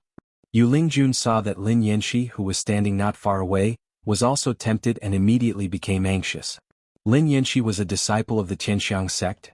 Those stinky men would definitely fight over the remaining two goo in order to please her. I'll do it. Zhao Xiaohua immediately squeezed in front of Yi Jioga. Yi Jioga handed over the box indifferently. Zhao Xiaohua also put his finger into the box, but was immediately bounced out. Sorry, you don't meet the requirements for the goo to recognize you as its owner. Next. Yi Jioga ignored Zhao Xiaohua's disappointed expression and immediately moved the box away. Wait. Zhao Xiaohua couldn't accept that he couldn't even subdue a goo. Just as he was about to argue with Yi Jioga, he was pushed away by a tall and thin young man. Before Zhao Xiaohua could speak, Yu Lingjun already shouted angrily, Wang Haoqiang, what are you trying to do? There are so many people behind and each one of them is as long-winded as you. When will the queue end? Wang Haoqiang glanced at Yu Lingjun with disdain. He looked so shabby and still had the face to make a fuss. Did he really think he was invincible because of the Lingyun ancestor's name? Their Qiqiao pavilion wasn't afraid of her spirit medicine sect. You don't even want this goo, you just want to use it to please someone. Yu Lingjun said hatefully. Tisk, it's none of your business who I want to please. Wang Haoqiang didn't hide his thoughts at all. He saw Bailey Moyun using a little goo bird to please the female spirit practitioner, and he was already jealous. Especially Lin Yanxi, who he admired, also loved the little goo bird, so he decided that he had to get one for himself. Please put your finger in. Yi Jioga acted as if he didn't hear their quarrel and said indifferently. Wang Haoqiang raised his index finger and stuck it in fiercely, constantly chanting in his heart, "Bite, bite." In the end he flicked it even faster than Xiao Xiaohua. Sorry, you don't meet the rules for goo worms. Next, Yi Jioga said according to the book. Impossible. Is this bug stupid? It doesn't recognize me. Wang Haoqiang said in disbelief.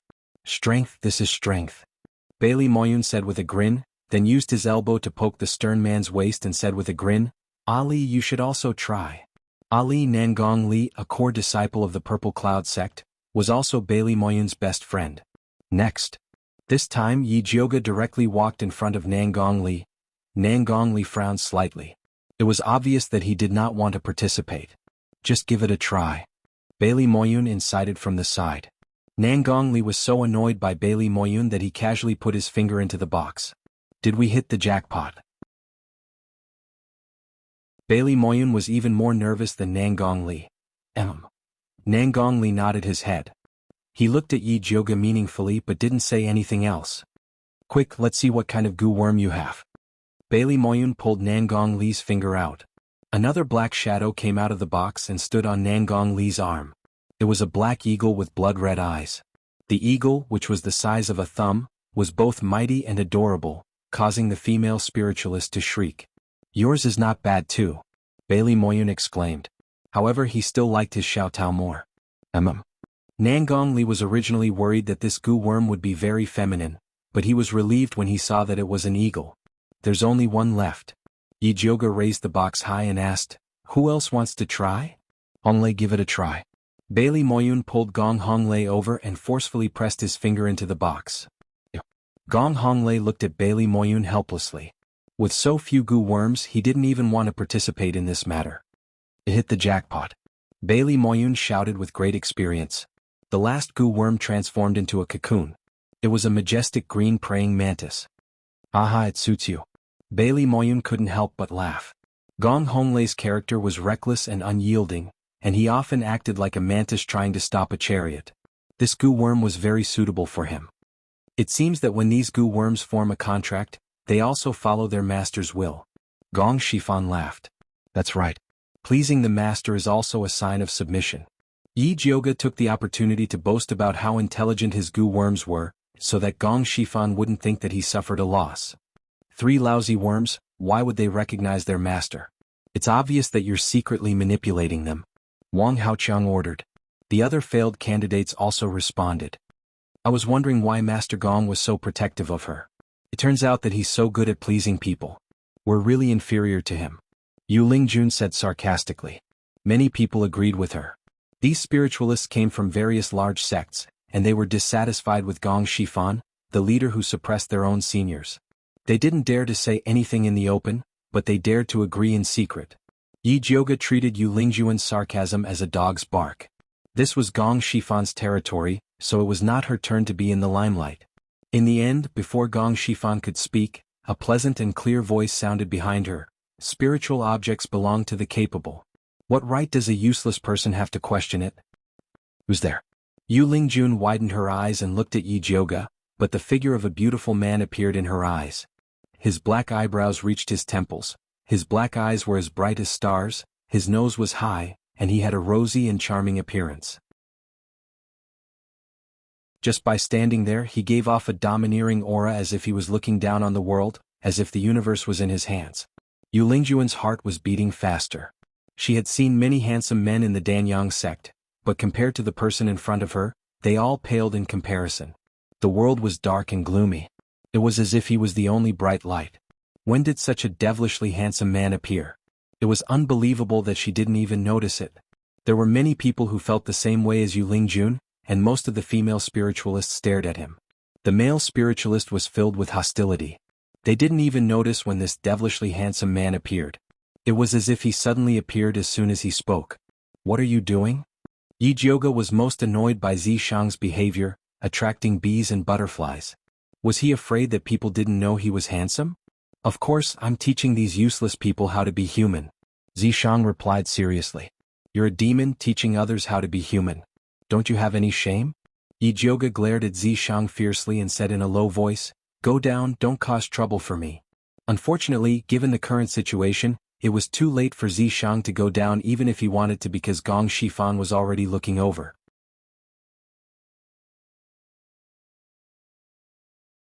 Chapter 234.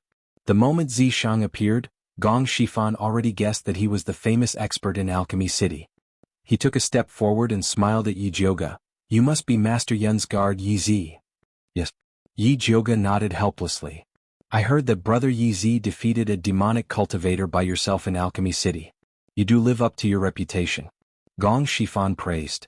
I heard that Master Gong's team is made up of elites from various sects, but they don't live up to their reputation. Zishang's tone was full of disdain. Gong Shifan frowned and looked at Yijioga. Aren't you going to control your guard? Yi, stop it. Yijioga's scolding was not threatening at all. She could tell that Zishang was here to cause trouble. How could she, the fake master, control him? Miss, these people are too useless. Let's not waste time here. Zishang added fuel to the fire. Brother Yi, be careful with your words. Gong Shifan's voice turned cold. Though he really wanted to rope this expert in, he couldn't pretend that he didn't hear such a merciless slap in the face. Brat, don't be too arrogant. If you're so good, let's fight. Wang Haoqiang shouted. Beat him to death. The others also shouted. With just you guys? Zishang smirked and said in disdain, Since you're looking for a fight, there's no need to take turns. Come at me together. Brat, how arrogant. Do you really think we can't do anything to you? Wang Haoqiang didn't have a bottom line either. He immediately called out, Everyone, let's go together and show him how powerful we are. Kill him. Xiao Xiaohua was the first to respond to Wang Haoqiang's call. The others also took the opportunity to surround him. None of the spiritualists in this team were idiots. Even when they were arrogant and prideful, they knew how to judge the situation. Everyone had heard about the battle in Alchemy City. This man who killed a demonic cultivator was definitely not simple. They didn't have much confidence in a one-on-one fight, but if they surrounded him, they would definitely win. The only ones who did not gather were Nangong Li, Bailey Moyun, Yu Lingjun and the other female spiritualists. Third uncle. Gong Honglei looked worriedly at Yijioga and Zishang, who were surrounded in the middle. Since Brother Yi is so interested, let's play with him. Gong Shifan said calmly as if the scene in front of him was just a game. Yi had humiliated him so much just now so he could use Wang Haoqiang and the others to test Yi's strength. Young miss, may I borrow your spirit weapon? Zishang pretended to be respectful as he spoke to Yijioga. Keep pretending, keep pretending. Yijioga unsheathed the lightning snake illusionary whip with a dark expression and heavily handed it over to Zishang. Then he walked to the side. Zishang shook the whip and said to Wang Haoqiang and the others, Come. Go. Wang Haoqiang immediately rushed forward. In his hand was a side-shaped spirit weapon. With a light wave, countless flat green wind blades shot out. Xiao Xiaohua's spirit weapon was a medicine pestle. It emitted a green light and instantly turned into countless vines that fixed Zishang in place. The other spiritualists were overjoyed and did not have any intention of cooperating. They ordered their spirit weapons to attack Zishang. In the blink of an eye, the colorful spiritual light surged toward Zishang. Yu Lingjun stood at the side and watched nervously. Although Zishang's words were very infuriating, she could not bear to see such a handsome man being defeated. The spiritual lights exploded and the light dissipated. Zishang, who was supposed to be battered and exhausted, was nowhere to be seen. Where did he go? Wang Haoqiang quickly looked around. There. Xiao Xiaohua's eyes were sharp. He had already seen Zishang appear beside Yijioga. Why did you come back? Yijioga looked at Zishang cautiously.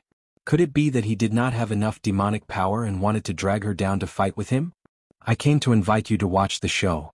Zishang's smile was casual and lazy, but the faint domineering aura was not to be ignored. He did not move at all, but the thunder snake illusion whip in his hand suddenly burst into a dazzling light, then it turned into a giant python and rushed out. Smash it! Wang Haoqiang roared and took the lead to attack the thunder snake illusion whip. Xiao Xiaohua and the other spiritualists also followed behind him and attacked at the same time. The bright thunder snake illusion whip hung high in the air and could not be avoided at all. After being hit by countless spiritual lights, the light immediately dissipated. Tieske, I thought he had some ability but he is only SOSO. Wang Haoqiang was proud. This spirit weapon was the lifeblood of a spiritualist. Smashing his weapon was no different from smashing him. Qiao Xiaohua did not relax his vigilance and kept staring at Zishang's movements. Seeing him raise his hand to make a strange sign, he immediately shouted, "Be careful." The thunder snake illusion whip exploded again and shot countless silver lights towards the spiritualists present. This explosion was too fast. Many spiritualists did not even have time to react and were pierced by these lights, making bursts of screams. "You're crazy." Wang Haoqiang's reaction was the fastest. He instantly dissipated 2 lights but was still injured by the light. His face and body were instantly left with countless wounds. Qiao Xiaohua was the most miserable. His face was swept by several lights and was covered in blood. It looked very terrifying. "Stop!" Yu Lingjun immediately screamed. Gong Shifan also could not bear it anymore. He activated his spiritual power and shot a thumb-thick spiritual light towards the Thunder Snake illusion whip. At this time, Zishang waved his hand. The Thunder Snake illusion whip flew back to his hand like lightning and returned to its whip form. "Brother Yizi, it is only a spar. Why do you have to hurt people like this?" Gong Shifan looked at Zishang with a sullen face. Although he did not like Wang Haoqiang and the others, he was the one who was embarrassed when they were beaten so badly. "It is only a flesh wound. If you can't even endure such a small injury, then don't go to the Blood Cloud Peak to die." Zishang provoked. Gong Shifan was immediately speechless. Zishang returned the Thunder Snake illusion whip to Yi Jioga and shook his head. "Just a bunch of trash. How dare you look down on others? You really don't know what you're talking about." Yi Jioga was startled. Could it be that this guy specially stood up for her? "Senior Yizi, although our cultivation is not as good as yours, you don't have to keep saying that we are trash." Gong Honglei said with dissatisfaction. "I'm not talking about you. I'm talking about them." Zishang pointed with his finger and accurately landed on Wang Haoqiang, Qiao Xiaohua and the others. Wang Haoqiang, Qiao Xiaohua and the others were angry but did not dare to say anything. If they could not see the difference between them and Zishang, then there was no need for them to continue living. "Master Gong, I still have something to do. Goodbye." Yi Jioga saw that the situation was extremely awkward and did not dare to stay any longer. Gong Shifan did not urge them to stay and directly sent them off.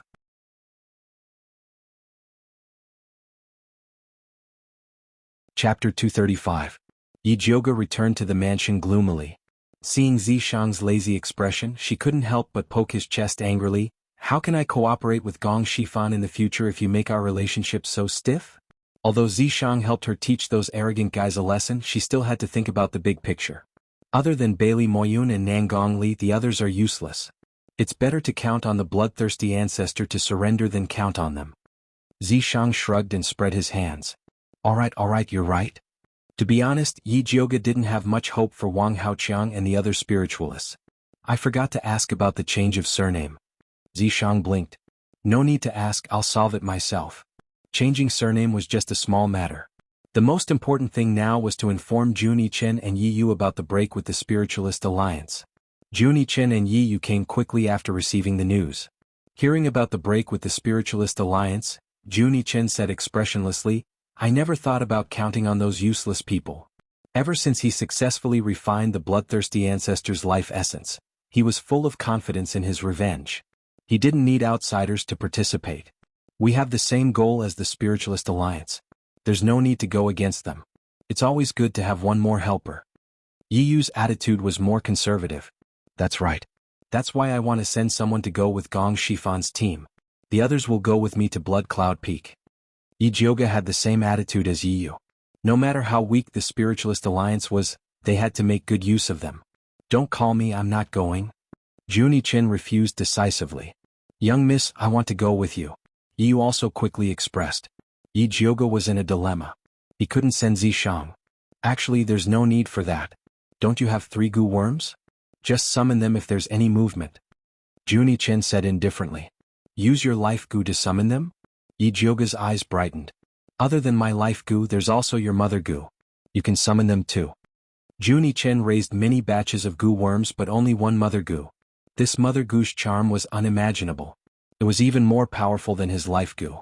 "If you didn't mention it, I would have forgotten about it." Yi Jioga suddenly realized. He opened the drawer and took out his specially made bag of spirit beasts. The bag was divided into 3 compartments. The leftmost one was the treasure-seeking scorpion couple, the middle one was the pink mother parasite, and the right one was the sleeping fat black rat.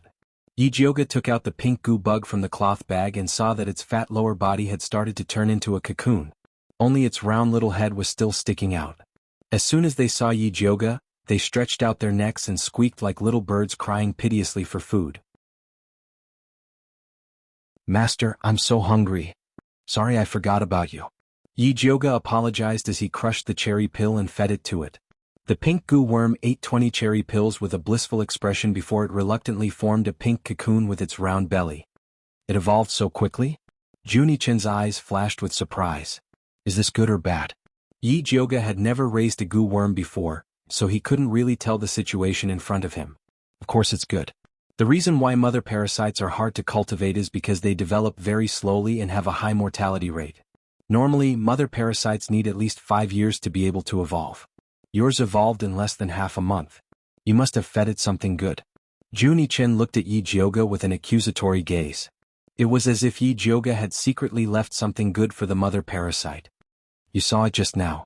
I just fed it some cherry pills. Yijioga said innocently. Actually, she had already guessed that the pink mother goo's evolution was related to the fat black rat. The treasure-seeking scorpion thought that the bag was too small and wanted to bring its wife to a more comfortable place. However, the female scorpion said that living in the bag was very comfortable and that her internal injuries were much better.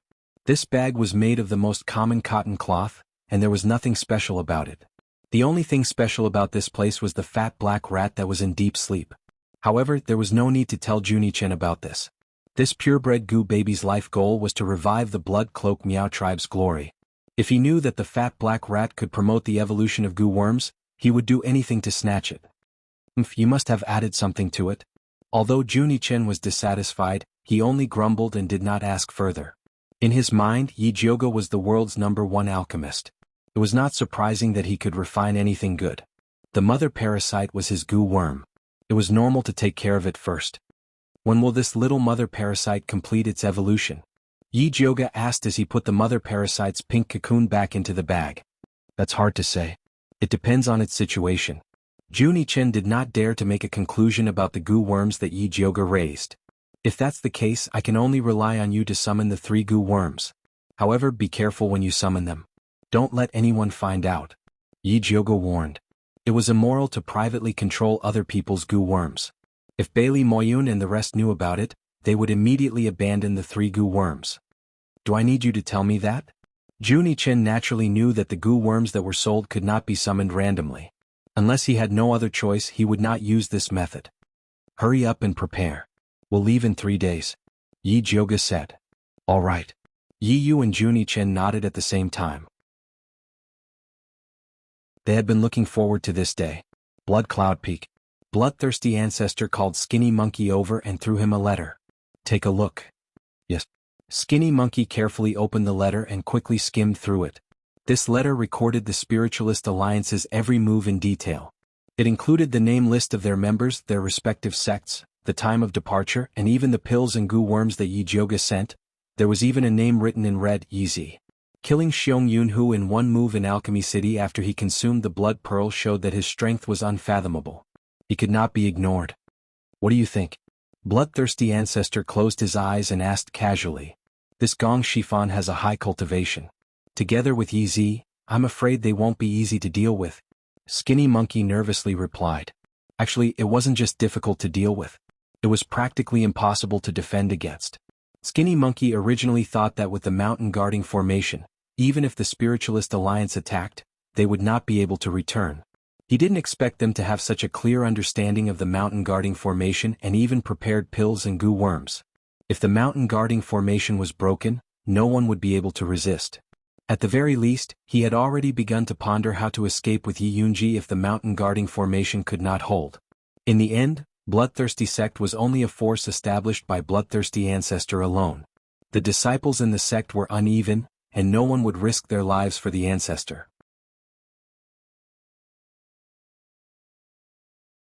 Chapter 236. You don't need to worry about this. I have a way to deal with it. Tell the people to keep an eye on the protective formation. If anything goes wrong, I will use you to refine it. Bloodthirsty ancestor opened his eyes. His gaze was like lightning that could see through people's minds. Skinny Monkey shivered inwardly. He hurried to answer, "Forefather, don't worry. I will keep an eye on the protective formation. Do it well. I won't mistreat you." Bloodthirsty ancestor nodded. After a while he asked, "How's Su Junqing recently?" Su Junqing has been very active in the sect. He has made friends everywhere. He has collected a lot of blood essences, so he has a lot of connections. He's generous. Bloodthirsty ancestor's dry face showed a strange smile. I also received his gift. Forefather, please take a look. Skinny Monkey took out a palm-sized glass bottle from his pocket and respectfully presented it to Bloodthirsty ancestor. The red liquid inside the glass bottle was very viscous. It was the essence of human blood. If he is so kind, then you should accept it. Bloodthirsty ancestor waved his hand. He didn't really like this kind of thing. Yes. Skinny Monkey put away the glass bottle with a smile. How is blood slave number 13? Bloodthirsty ancestor asked again. I don't know how to say it. Although Su Junqing treats blood slave number 13 well, he seems to be afraid of her. I don't know what's going on.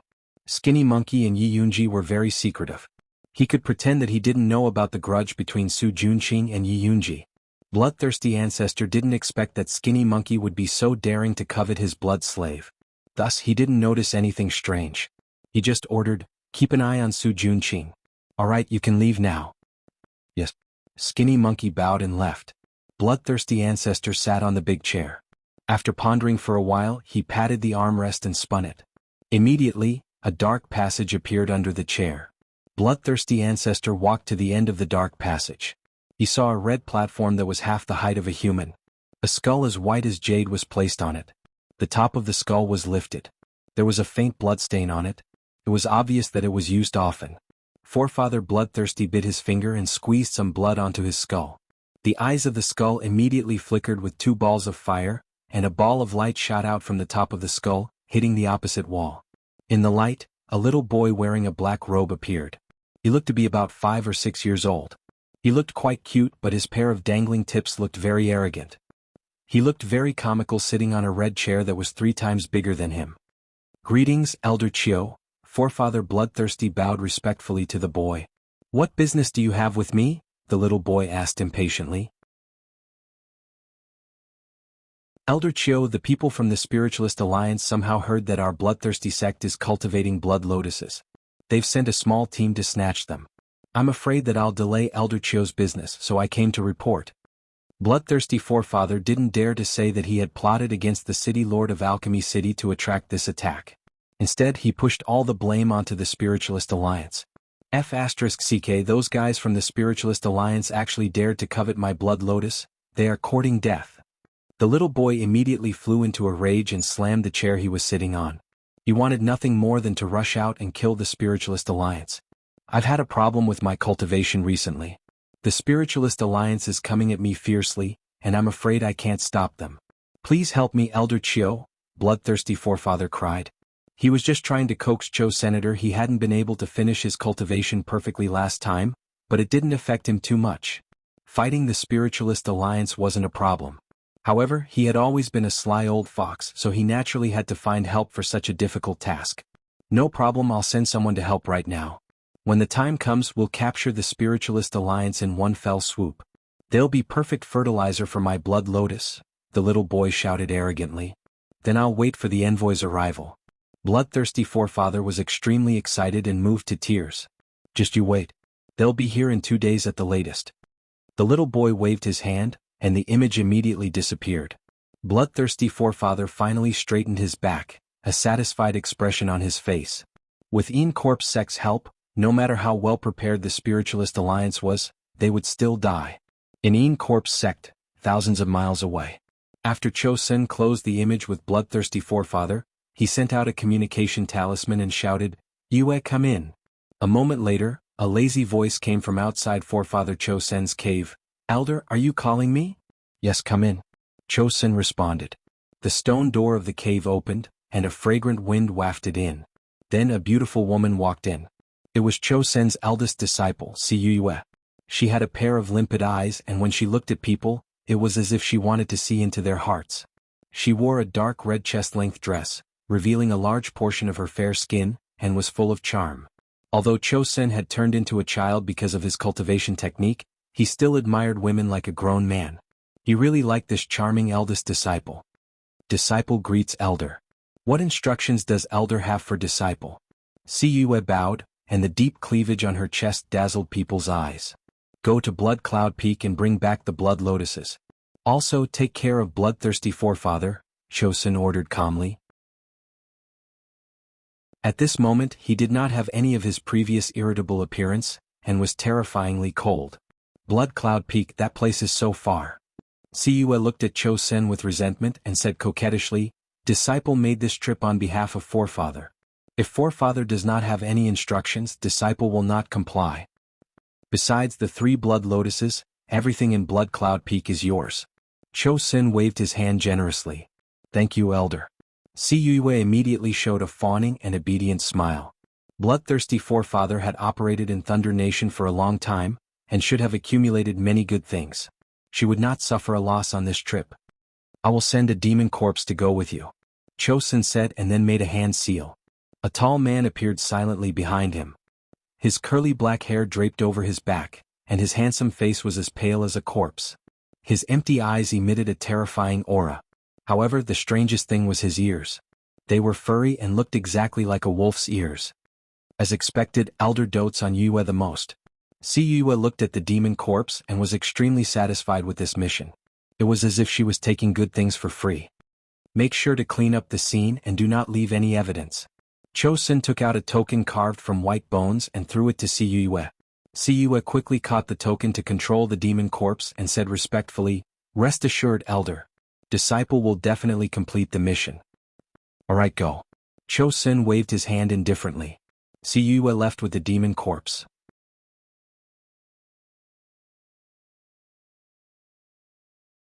Chapter 237. Inside Blood Cloud Peak. After Bloodthirsty Ancestor received Elder Cho Sen's promise, he spread this news throughout the sect. The Bloodthirsty sect disciples were in an uproar. They never knew that Bloodthirsty Ancestor was related to the Corpse sect. That was one of the 5 great sects of the Demon sect, famous for their control of corpses. Compared to the Een Corpse sect, the Thunder Country's Spiritualist Alliance was nothing. After this news came out, the entire Bloodthirsty sect felt honored. The previously shaken morale quickly stabilized. Everyone rubbed their fists, wanting to perform well in front of the Corpse sect elders. Su Junqing was also very excited when he heard this news. These large sects usually only operated in Great Spirit City. It was almost impossible to see them in a small place like Thunder Country. He did not think that Bloodthirsty sect would be able to get in touch with them. If he could use Bloodthirsty sect as a springboard to enter the Corpse sect, he would soar. At that time, it would not be difficult to become a spirit master or even a spirit king, let alone a spirit master.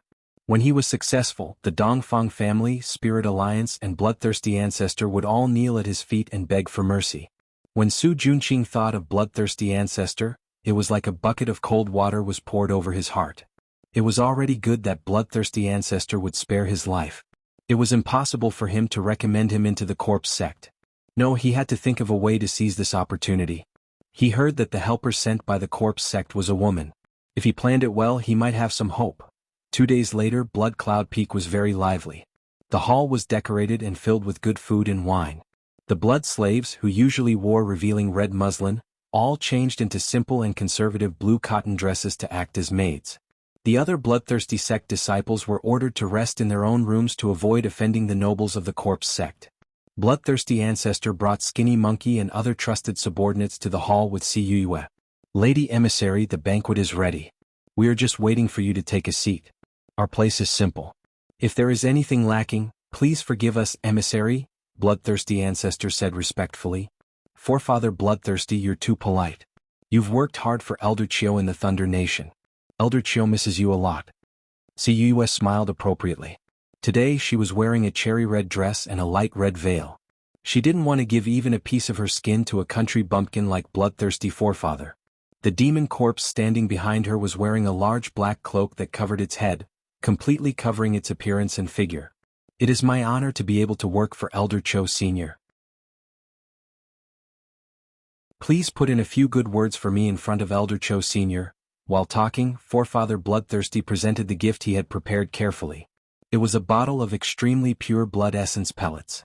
This blood essence pill was a good thing. It could nourish one's essence chi and speed up one's cultivation speed. It also had an additional effect on demonic cultivation techniques. Even Siyue rarely saw such a good thing. "You're too kind, Patriarch." Siyue accepted it without hesitation. Seeing Siyue accept his gift, Bloodthirsty Forefather smiled even more happily. While Siyue and the others were heading to the hall, a white shadow suddenly dashed out of the passage next to them. It was Su Junqing. "How dare you?" Bloodthirsty Forefather frowned and scolded him. He had specifically asked his disciples to watch Su Junqing. How could he let him run away? "Forefather, please don't be angry." Disciple suddenly smelled a delicate fragrance in the passage. "My mind was confused, so I went the wrong way. Please forgive me, Forefather." Su Junqing hurried to bow to Bloodthirsty Forefather. His handsome face showed fear. "Delicate fragrance, my ass. Do you think I'm a 3-year-old? Bloodthirsty Forefather sneered and ordered, "Guards, take him away." He had kept Su Junqing alive to stabilize the morale of his troops. Now that the Yin Corp sex people were here, Su Junqing was useless. He could be used as a blood fertilizer. "Brother Su, do you want to walk by yourself or do you want us to hold you down?" The thin monkey-like man smiled and walked forward. "Forefather, I was attracted by the fragrance." Su Junqing acted as if he didn't know that a disaster was about to befall him. He explained to Bloodthirsty Forefather with a serious face. "I've never smelled such a mesmerizing fragrance in my life. That woman must be a goddess. If I can see her, I'm willing to die." "What nonsense are you talking about? Take him away." Bloodthirsty Forefather didn't want to listen to Su Junqing's nonsense. The thin monkey-like man and the others dashed toward Su Junqing like wolves and tigers. They wanted to drag him away. At this moment, Siyue, who had been silent all this time, suddenly opened her mouth. "Stop."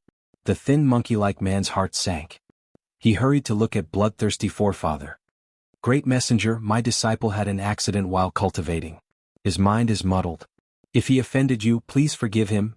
Bloodthirsty Forefather hurried to explain to Siyue. "Really? I think your disciple isn't bad." Siyue's ambiguous eyes fell on Su Junqing. Su Junqing was wearing a white robe with wide sleeves. He was tall and elegant and his eyes were full of love. He smiled before he said anything, which was unforgettable. Especially when he was set off by the ugly disciples of Bloodthirsty sect, he was like the rising sun. He was the type that Siyue liked the most. "If Great Messenger is interested, I will definitely arrange a better one for you." Bloodthirsty Forefather felt that something was wrong when he saw Siyue's eyes, but he still wanted to save him. This Su Junqing was too cunning. He wasn't on the same side as him. If he really made a connection with Siyue, it wouldn't be good for him. "No need. It's him."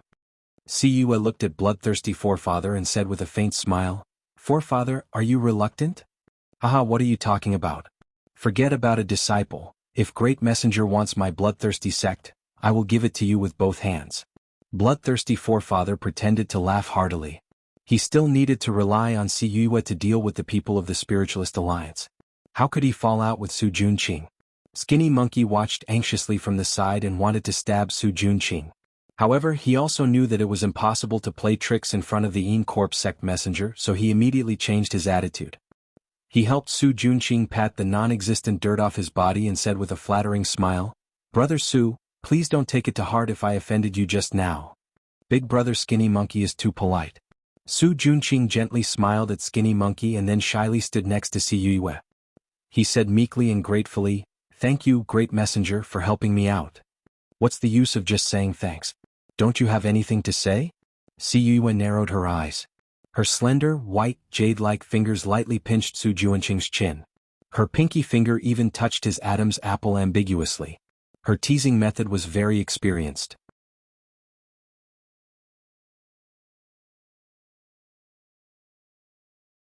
Chapter 238. Su Junqing just smiled shyly, looking like a virgin who didn't understand love. He knew very well that Siyue, a demon who had killed countless men, liked men who were young on the top and brave on the bottom. Although he had successfully attracted Siyue's attention, he still had to perform tonight to get close to her.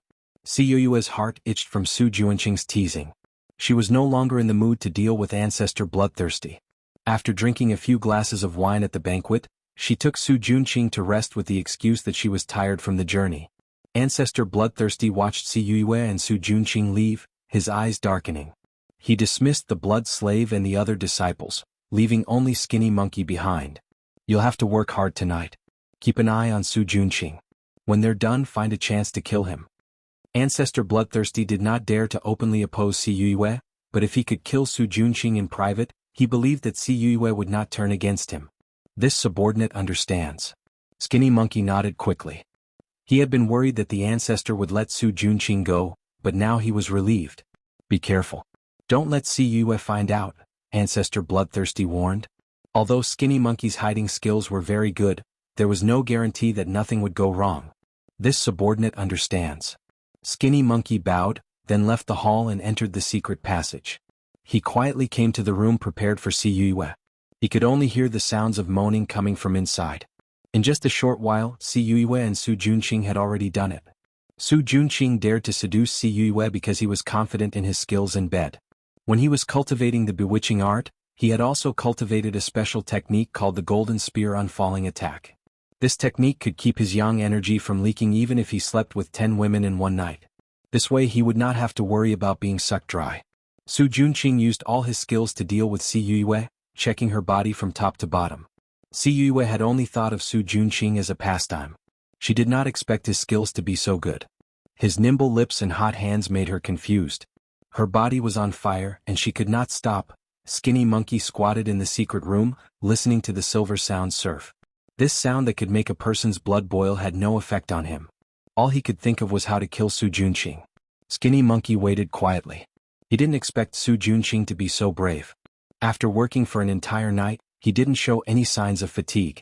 Furthermore, his tricks were endless, tormenting Si Yue to the point where she was hovering between life and death. In the end, she had to beg for her husband's mercy in a hoarse voice. With Si Yue's status, Su Junqing was only qualified to carry her shoes. Who would have thought that she would actually call Su Junqing husband? Although it was only in bed, from her sweet and seductive voice, it was obvious that she had been conquered by Su Junqing's skills in bed. This was not good. If Si Yue really took Su Junqing under her skirt, she might bring him back to the Yin Corpse sect. Sure enough, Su Junqing took advantage of Si Yue's confusion and began to coax her with all kinds of sweet words, begging her to take him back to the Yin Corpse sect. Sweetheart, don't worry. I will definitely bring you back. Si Yue's eyes were like silk as she ruthlessly pinched Su Junqing's naked chest. She had tormented Su Junqing quite a bit when she was feeling good just now. Su Junqing was also a capable person. In order to achieve his goal, this little injury was nothing at all. He sorrowfully talked about his situation in the bloodthirsty sect, and finally sighed. The bloodthirsty ancestor has already decided to kill me. Even you might not be able to protect me here. Hearing this, Si Yue's pretty face instantly became angry. She shouted, "He dares?" Su Junqing was a rare beauty. Before she was tired of playing with him, no one should even think about touching him. He is much more daring than you think. Su Junqing bit Si Yue's earlobe, his hands did not stop moving. Si Yue had to admit that Su Junqing was right. The bloodthirsty ancestor was indeed very daring. Elder Cho Sun had arranged for him to collect blood to cultivate the blood lotus, but he had used his position to gather a group of disciples to go around killing people for his own benefit. Now he had even attracted the pursuit of the Spiritualist Alliance. He thought that he had done it secretly, but in reality his every move was under Elder Cho Sen's eyes. Now that Elder Cho Sen had given the order to eradicate Blood Cloud Peak, everyone had to die. This way it was not suitable for his heart to stay here, in case he was accidentally injured. Si Yue immediately made a decision. With a wave of her hand, the storage bag on the ground flew into her hand. She took out a black token from inside and said to Su Junqing, "Since that's the case, you can go to the Yin Corpse sect first. With this token you can become an outer sect disciple. I'll come find you after I'm done here." Okay. Su Junqing was ecstatic, but his face was still calm. He casually placed the token on the side of the bed, then flipped over and pressed down on Si Yue. Immediately he felt another wave of absurdity. Hiding in the secret room, Skinny Monkey felt his heart turn cold. Su Junqing had actually hooked up with Si Yue, and had even obtained the token to enter the Yin Corpse sect. How could a deranged beast like him be so lucky? Was it because he was handsome and good in bed? The Si Yue was also a slut. She had been so easily conquered by Su Junqing. Sooner or later she would be killed by Su Junqing. Skinny Monkey's heart was filled with hatred, but he knew that he could not kill Su Junqing here. Right now Su Junqing had reached the sky in one step, but the most dangerous one was Yi Yunji. He had to think of a way to save her. Not far from the secret room was Su Junqing's cave. On the simple and crude stone table, the lit candle had already left a thick layer of wax on the table. Yi Yunji was restlessly pacing back and forth in the cave. From time to time she would look at the door of the cave. Su Junqing had not returned for the whole night, and she did not know what had happened. Of course, she was not worried about Su Junqing's safety, but worried that Su Junqing would break away from her plan. Since the old ancestor had bestowed her to Su Junqing, she had been inciting Su Junqing to go against the old ancestor. She could see that Su Junqing really wanted to do something.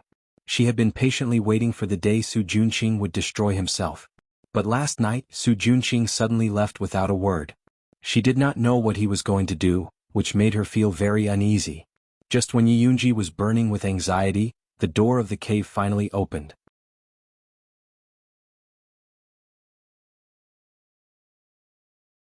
Chapter 239. Su Junqing. Yi Yunji thought it was Su Junqing. She didn't expect it to be Skinny Monkey.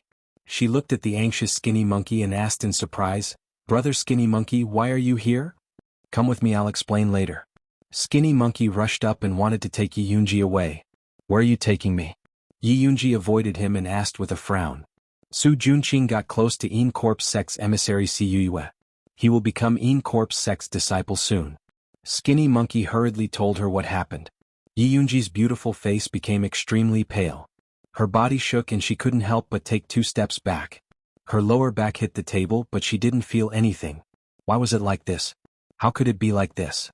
She endured the humiliation and tried her best to send him to hell, but he easily went to heaven and left her struggling in the swamp. She couldn't accept it, she really couldn't. "Yunji, Su Junqing doesn't even care about the bloodthirsty ancestor. I'm afraid he will harm you. You should leave first." Skinny Monkey couldn't think of any way to protect Yi Yunji, so he could only send her away. "Where can I go?" Yi Yunji smiled sadly. She still had the bloodthirsty ancestor's blood soul flower on her. If she left the blood cloud mountain, the bloodthirsty ancestor would know immediately. If she was caught, she would die even more miserably. "I have a way to temporarily seal the blood soul flower. Now the people from the Spiritualist Alliance are rushing over here. If you go to them, they won't make things difficult for you." This was the escape route that Skinny Monkey had thought of for Yi Yunji. Yi Yunji was a blood slave, not an evil cultivator. She was a pitiful person who was harmed by the bloodthirsty sect. The Spiritualist Alliance was known for their righteousness, so they wouldn't trouble a pitiful girl. "What about you?" Yi Yunji looked up at Skinny Monkey. What he did was the same as betraying the bloodthirsty ancestor. The Spiritualist Alliance wouldn't believe an evil cultivator like him. If he didn't please both sides, he would die. "Don't worry about me. I have a way to escape. You just need to live well." Skinny Monkey grinned. Unlike his usual fawning, flattery and hypocrisy, this smile came from the bottom of his heart. It made his slightly ugly face look much more pleasing to the eye. "What can you do?" Yi Yunji murmured. She had stayed in the Blood Cloud Peak for a long time, so she naturally knew what the Skinny Monkey was capable of. He had risked his life to save her. Yi Yunji knew that Shouho liked her, but she didn't expect that he would be willing to die for her. Yi Yunji suddenly felt a little ashamed when she thought of how she had been using Skinny Monkey's feelings to save her own life. She couldn't afford to owe him anything. Moreover, she understood Forefather Bloodthirsty's tricks. Even if Skinny Monkey risked his life to save her, he couldn't send her out safely. Since that was the case, there was no need to drag him down with her. Thinking of this, Yi Yunji's eyes turned red. She said with a sad expression, "Brother Skinny Monkey, you don't have to be so nice to me. In fact, I've been using you." "I'm not a good person," unexpectedly Skinny Monkey-like interrupted her abruptly and said matter-of-factly, "You have no one to rely on here. How can you survive if you don't make use of others?" "Alright, let's not talk anymore. Right now, Forefather is focused on Si Yue. He doesn't have time for us. Let's go." Skinny Monkey-like urged Yi Yunji again. Yi Yunji stared blankly at Skinny Monkey-like, then nodded and stood up. Skinny Monkey-like immediately went to open the stone door, but a sharp pain came from his neck. His eyes rolled back and he fell to the ground with a thud. Yi Yunji's hand flashed, and she quickly sealed several of Skinny Monkey Like's major acupuncture points. She murmured, "Brother Skinny Monkey, I'm sorry." After that, she quietly sent Skinny Monkey Like out, then returned to the cave room. She even fetched a basin of water and carefully groomed herself. Then she combed her long black hair into a snake bun, which was Su Juanqing's favorite hairstyle. Then she quietly sat by the table waiting for Su Juanqing to come back. She wanted to completely end things with him. After the time it took to drink a cup of tea, the door opened again.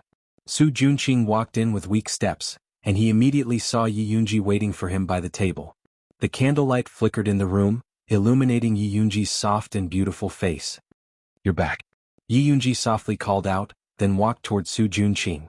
Su Juanqing's expression was a little startled. He couldn't help but recall the time when he and Yi Yunji got married. She always waited for him to come back before she was willing to sleep. His cold heart was a little shaken. In fact, when Su Juanqing seduced Yi Yunji, he was a little bit sincere. Otherwise, he wouldn't have married her in the Zhuangzi and made her pregnant. When he annihilated the Yi family, he also hesitated, but when he thought of the bloodthirsty ancestors' methods, he had to do it. In the end, it was the bloodthirsty ancestors' fault. But now it was no longer important. He had already entered the Een Corpse sect with Yi Yunji's support.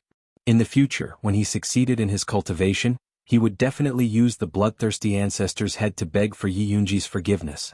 Su Juanqing pushed all the blame to the bloodthirsty ancestor, and he imagined that he could make up with Yi Yunji. He even opened his arms, ready to embrace Yi Yunji. At this time, Yi Yunji's eyes flashed with a sharp light, and the spirit power that she had been accumulating for a long time suddenly erupted. Her right hand glowed with a gray spirit light that reached her fingers. Her short red nails suddenly expanded, and like 5 sharp knives, they stabbed into Su Juanqing's chest. Yi Yunji came from a family of assassins after all. She was determined to hit this close to her. The red nails, shining with a faint gray light, stabbed into Su Juanqing's chest. Yi Yunji was happy, but she didn't think that Su Juanqing's body would suddenly emit a ball of golden light that bounced off her fingers. Yi Yunji's body kept retreating, and she only stopped when she hit the table. She looked at Su Juanqing in disbelief. Vajra body protection talisman? Did he prepare for it? Su Juanqing looked down at the 5 holes in his chest, and his expression suddenly became very ferocious. He said fiercely, "Yunji, you're really cruel." If he didn't have the Vajra body protection talisman that Si Yue had just given him, he was afraid that Yi Yunji would have succeeded. "If you want to kill me or cut me, do as you please," Yi Yunji said with a wooden expression. Her spirit power had been used up, and she had no more strength to fight back. "How could I bear to kill you?" Su Juanqing walked over with a sinister smile. He forcefully lifted Yi Yunji's chin, as if he wanted to see the expression on her face. Yi Yunji closed her eyes. She didn't want to see Su Juanqing's savage expression. She thought sorrowfully, this is all fate. She was destined to be deceived and betrayed by Su Juanqing. No matter what, she couldn't win against him.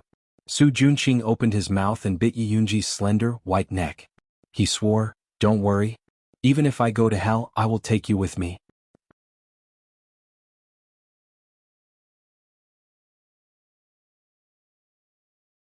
Chapter 240.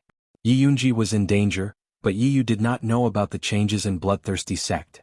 He was discussing the route to Blood Cloud Peak with Luo Tian and Junichen.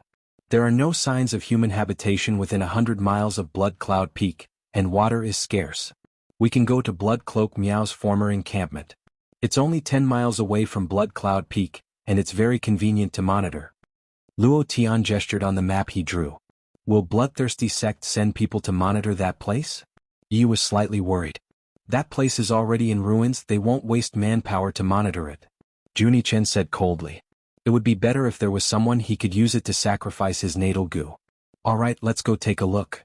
Yi Jioga was not familiar with Blood Cloud Peak, and could only trust Junichen and Luo Tian. Missy, should we inform the Spiritualist Alliance? Yi felt it was more prudent. No need. Yi Jioga saw Yi Yu's disapproving expression and explained, there is a spy in the Spiritualist Alliance, telling them is the same as telling Bloodthirsty Ancestor. There is a spy in the Spiritualist Alliance, who is it? Yi Yu was surprised. I don't know.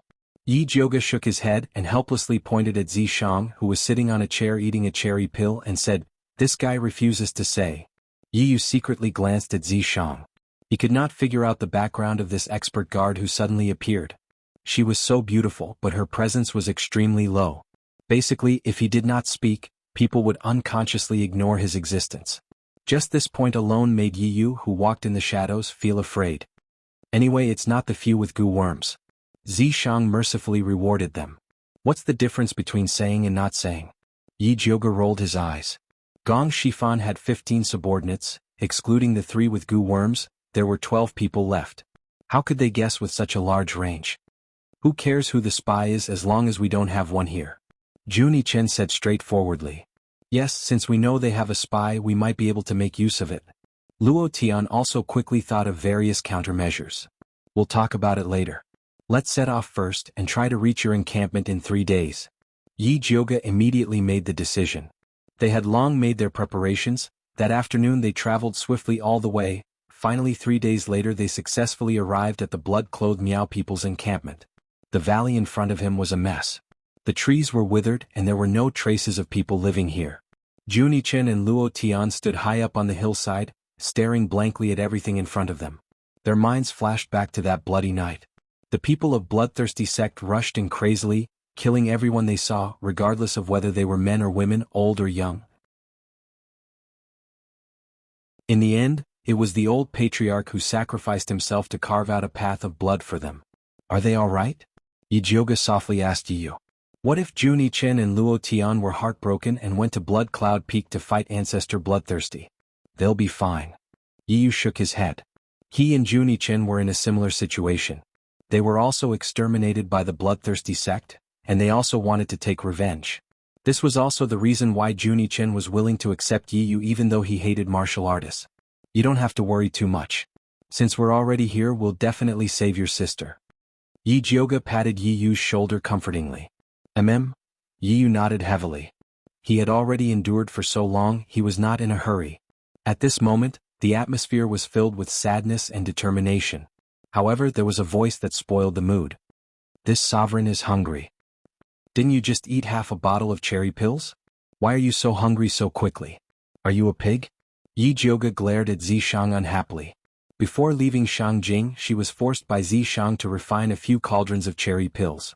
The refined pills were directly stored in a pot.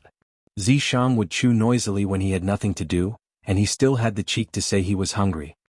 A pig will not help you fight, Zishang said very seriously. Yes. You're a pig that knows how to fight. Yi Jiuge was no longer in the mood to comfort Juni Chen and the others after being disturbed by Zishang. He called out, It's getting late. Let's find a place to rest. This way. Juni Chen quickly calmed down and led Yi Jiuge and the others into a remote cave. After a few turns, they finally arrived at a spacious cave room. The stone walls of the cave room were filled with densely packed holes, and there was a small dry pond beside it. It looked rather desolate. This is our clan's sacred ground.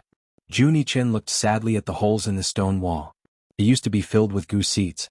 After Bloodthirsty sect broke through, the clan leader killed all the goo seeds. The pond beside it was used to baptize newborns and plant goo seeds. This place was very hidden. Bloodthirsty sect's people did not discover it. It was absolutely safe. I see. After Yi Jiuge accompanied Juni Chen for a while, she took out the prepared rations and told everyone to rest. As they ate, they discussed the next step of the plan. I want to go to Bloodthirsty sect to check it out tonight. It would be best if I can find out where the formation eye of their protective formation is, Yi Jiuge said seriously. Bloodthirsty sect's protective formation was very powerful. Even with the Een pill she refined, it would be difficult to pass through. The best way was to destroy the formation eye and completely cripple it. If we can find my sister, we can get a lot of information. Know yourself and know your enemy, and you will never be defeated. Yiyu agreed with this plan. Alright, we'll split up. Yi Zi and I will go find the formation eye, you guys go find Sister Yiyu. Yi Jiuge quickly decided on the plan. Yiyu, Luo Tian and Juni Chen all agreed. Zishang ate the cherry pill without a care. It was midnight and everything was quiet except for the sounds of insects and frogs. Yi Jiuge and the others left the Blood Cloak Miao's sacred ground and silently made their way to Blood Cloud Peak. Blood Cloud Peak was covered in a faint red mist in the night. Although the protective formation was not activated, defensive formations were everywhere. Especially after Bloodthirsty sect's ancestor killed the Blood Cloak Miao's people, he collected many poisonous snakes and insects to strengthen his defense. Many dangers were hidden under the seemingly ordinary grass. However, with Junichen and Luo Tian here, they were not a threat. Yi Jioga and the others carefully avoided the patrolling disciples and finally reached the foot of Blood Cloud Peak. Bloodthirsty Sect's ancestor penetrated the entire Blood Cloud Peak and set up countless caves as the base of Bloodthirsty Sect. The leftmost area was where the disciples rested and cultivated. In the middle was the 100-Flower Palace where Bloodthirsty Sect's ancestor had fun. The rightmost area was where Bloodthirsty Sect's ancestor rested, which was also Bloodthirsty Sect's forbidden area. According to the information from Bloodthirsty Sect's ancestor's blood, Jun Yichen told Yi Jioga with certainty, the formation Eye of the protective formation is in the forbidden area on the right. You're tuning in to the Han Li's Wuxia Chronicles YouTube channel. We're so grateful for your support, and don't forget to subscribe to join us on this incredible journey through captivating stories. Your generosity through donations truly makes a world of difference, as it's the primary source of revenue that allows me to expand and enhance this channel for you. Thank you from the bottom of my heart for being a part of this adventure.